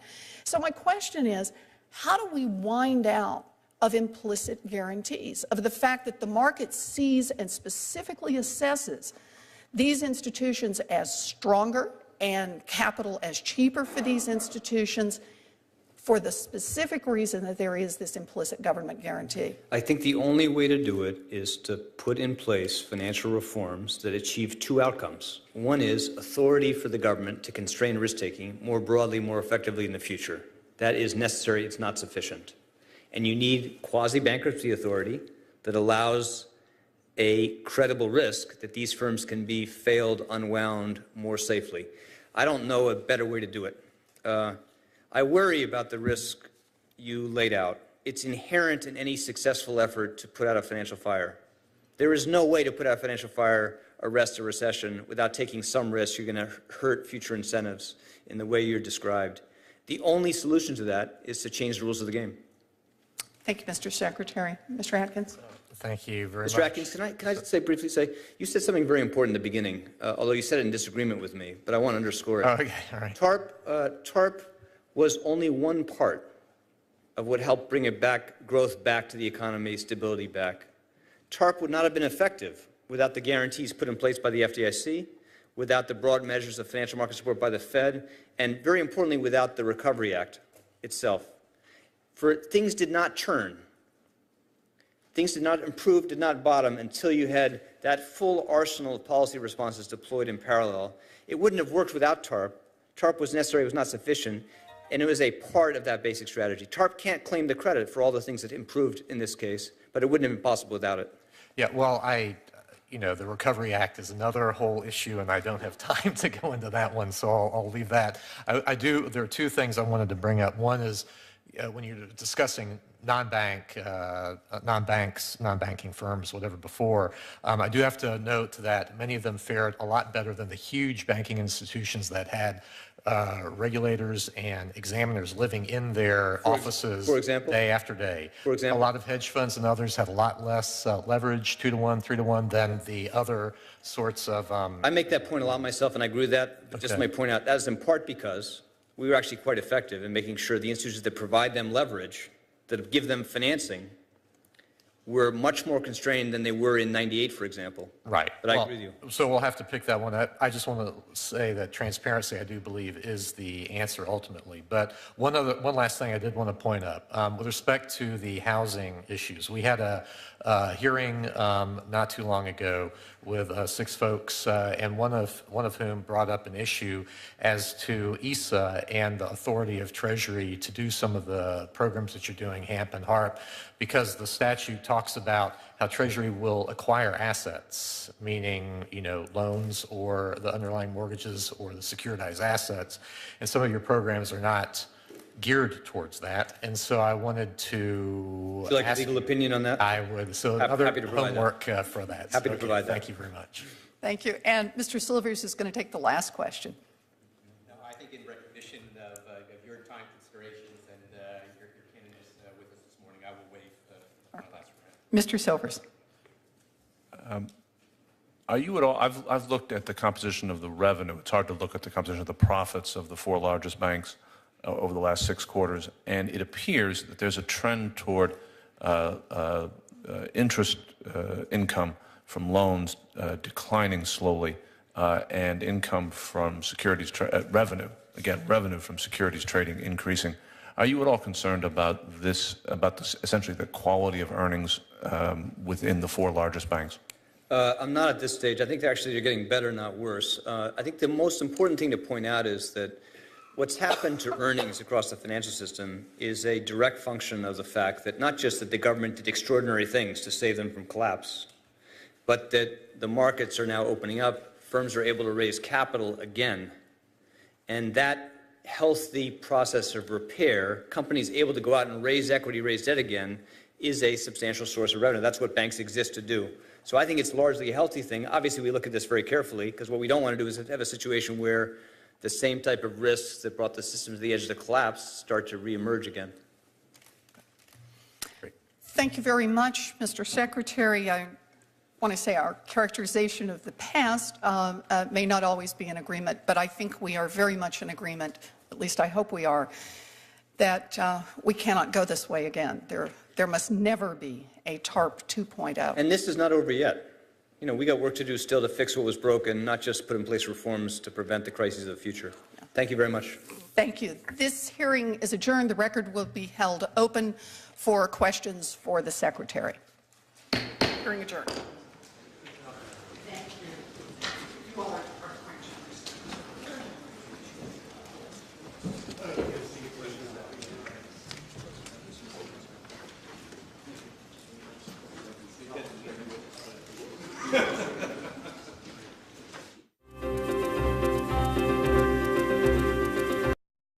issued a report analyzing the overall effectiveness of TARP in a comprehensive year-end review.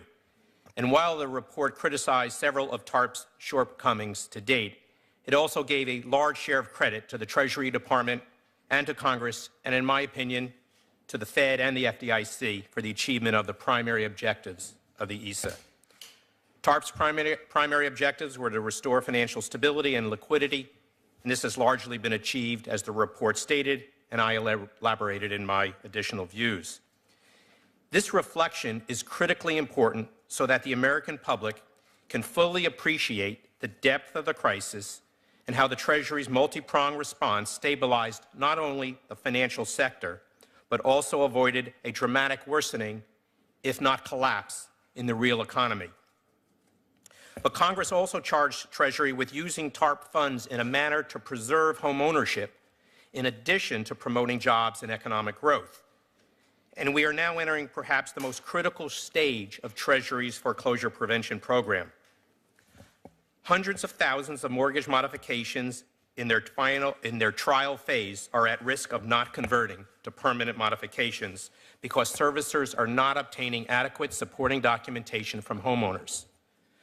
The majority of the homeowners in these trials are in fact making their modified monthly payments, but they will soon be in danger of elimination from the program and will again face foreclosure as their trial period expires with documentation still deemed insufficient.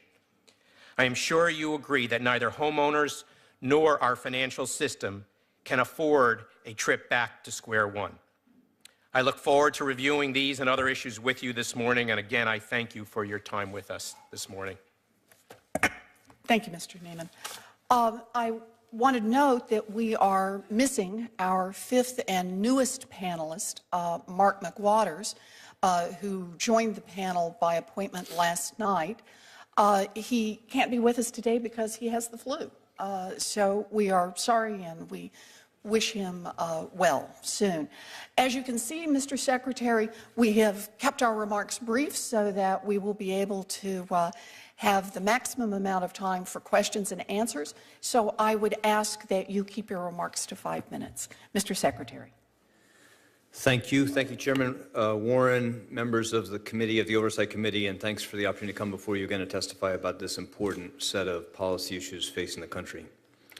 More than a year ago, as you noted, we faced one of the most severe financial crises in the past century, a deep economic contraction, and we've now begun to turn this around. Confidence in the stability of the financial system, in the security of American savings has improved dramatically. Credit is flowing again. The economy is now growing. Borrowing costs have fallen. Businesses have raised substantial capital from private markets. Housing prices have stopped falling in many parts of the country, and job losses have slowed at a pace that is more. I wish to begin by saying, Mr. Secretary, that I believe the administration's decision to extend TARP was the only responsible course of action. The financial system today is not fundamentally stable, in my opinion. The mortgage foreclosure crisis is accelerating, and the overall economic situation, particularly when looked at globally, is not good. The risk of a systemic problem in the coming months is significant. While I believe a tough resolution authority, such as proposed by the Obama administration and being acted on, hopefully, in the House in the coming hours, would be far superior to TARP as a means of dealing with a possible future financial crisis. At the moment, Congress has not passed any such authority. In this context, the administration's decision was the only responsible one. And as I think you just got a little taste of, it was an act of political courage for which I think you deserve a substantial amount of credit.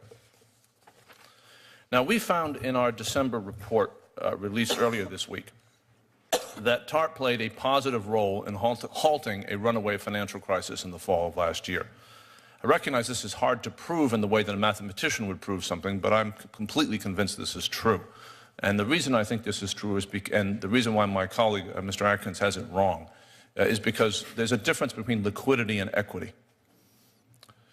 Now, nonetheless, TARP is wildly unpopular among the American public. And this is not because the public does not understand what happened. It's because the public understands all too well what happened. This panel has found in report after report that TARP transactions have been undertaken on less than fair terms to the public, that there have been issues of transparency in key TARP actions, including the stress tests, that the underlying weaknesses in the financial system have been inadequately addressed, and finally, and perhaps most importantly, that key credit markets that matter to the American public remain weak, with real consequences for jobs. It did not have to be this way, and it does not have to be this way in the future. This administration has taken significant steps to make TARP a program that works in the interests of the American people, and not simply in the interests of the financial firms we bailed out, including allocating significant monies to foreclosure relief and managing to avoid putting more money into the large banks. But more must be done. TARP in its second year must, 1, work for Main Street, not just Wall Street. 2, always transact with private parties on terms that are fair to the American public. And 3, address the underlying weaknesses in our large financial institutions by cleaning up firms that are broken, rather than continuing to hope that time will heal all wounds. This week, President Obama spoke powerfully about the need to help solve the Main Street credit crisis so businesses can create jobs. And he spoke about the role TARP might play in that mission. I look forward today to hearing in more detail about those plans, and like the chair and my colleagues, I'm very pleased to see you here today, and thank you for your attention to the panel. Thank you, Mr. Silvers. Superintendent Niemann. Good morning, Mr. Secretary. Yesterday morning, our panel... Yesterday, we learned that what most of us had already suspected, that TARP will not die at the end of this year. The program is no longer can be considered a hastily arranged effort to arrest the financial freefall. I can understand why a Treasury Secretary, any Treasury Secretary really, would want to extend TARP. Why not? It's a free option at taxpayer expense and essentially a blank check to finance any macroeconomic stimulus initiative that the executive branch can imagine to the tune of hundreds of billions of dollars. But now that last year's emergency has abated, the rationale behind TARP as a salve for financial markets in distress no longer supports Treasury's choice, I believe, to extend it. The previous Congress reluctantly authorized TARP in response to an extraordinary financial panic. Would Congress today approve TARP? I cannot imagine it. That essentially is why it was extended, I believe. But to extend TARP borders, I think, on recklessness and irresponsibility in Treasury's role as a steward of the nation's financial system. TARP continues to inflict great economic costs, both directly to the taxpayer in form of actual and potential tens of billions of dollars of losses, and indirectly, as the chairwoman said, of moral hazard, distorted incentives created by implicit government guarantees, and inefficient government interference in the operation of private firms. Moreover, the administration's legislative proposals will not solve these problems, I believe, but only institutionalize them. Now that unbridled financial panic that was cited as the original justification for TARP has disappeared, why deepen and prolong these costs? I think we're still too close to the events of last year to determine whether TARP was a success. I'm not convinced that we can even yet credit the program itself for stopping a panic in the markets. The United States government basically threw $8 trillion in the form of guarantees, loans, and direct outlays at the financial markets. Something had to happen out of all that liquidity. And in fact, I think this chart here shows how TARP rates as but a small portion of the total government outlays. It's this little red triangle here compared to everything else, guarantees, outlays, and loans that the federal government did last year. So the lack of political accountability, I believe, may be TARP's greatest liability of all, and I think the Treasury Department has done very little to assuage many obvious oversight concerns that this panel has expressed. First, Treasury takes the position that TARP essentially is a revolving line of credit with a $700 billion limit on outstanding balances in any time.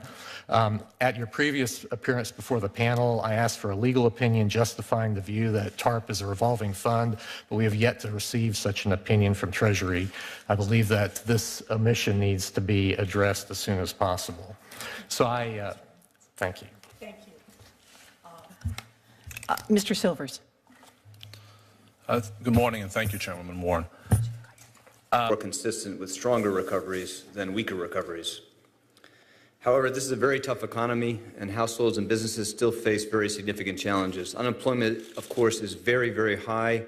Commercial real estate losses weigh heavily on many small banks, impairing their ability to extend new loans. Credit is tight for many small businesses. Foreclosures, driven now principally by unemployment, are very high.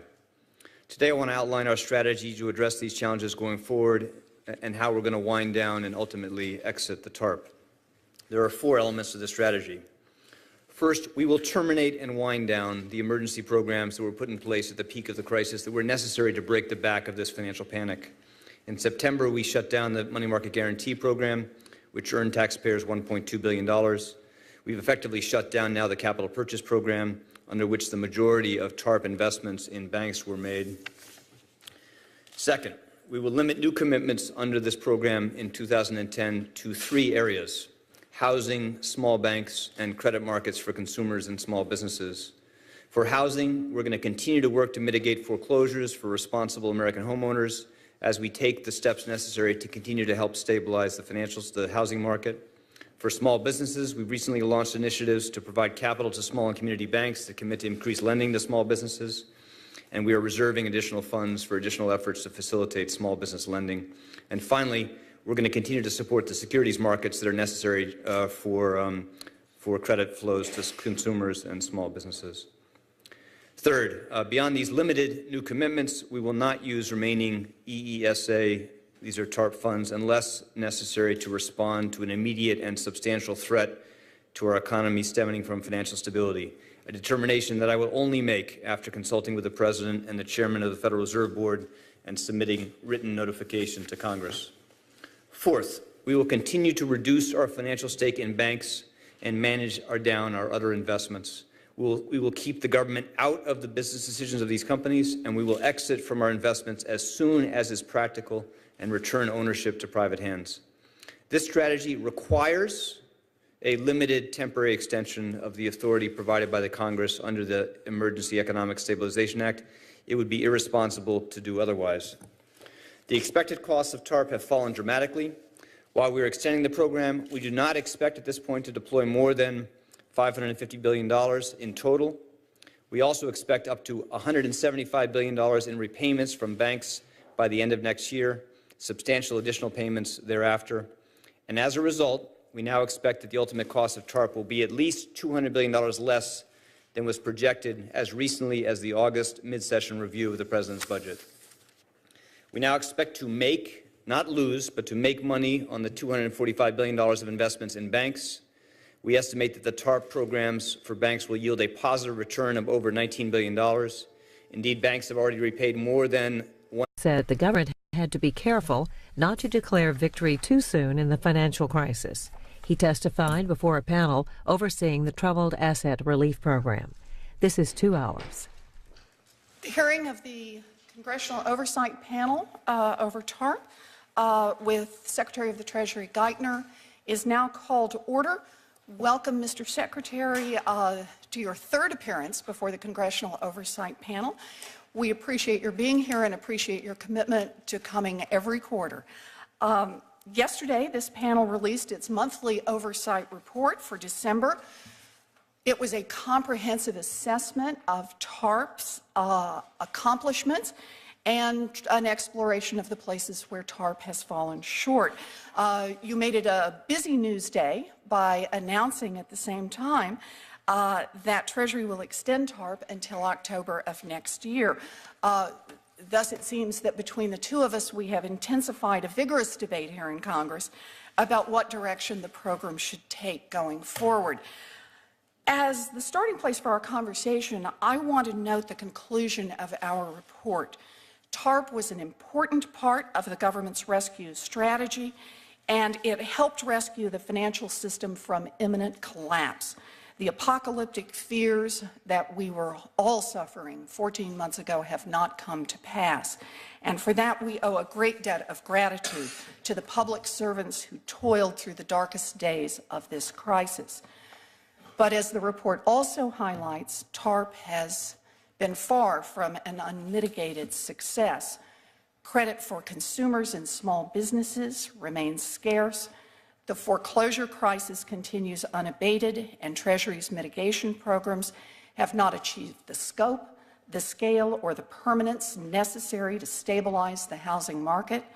Large banks survive the crisis with the help of government support, but smaller banks continue to fail at nearly unprecedented rates, and the FDIC is in the red for the first time in 17 years.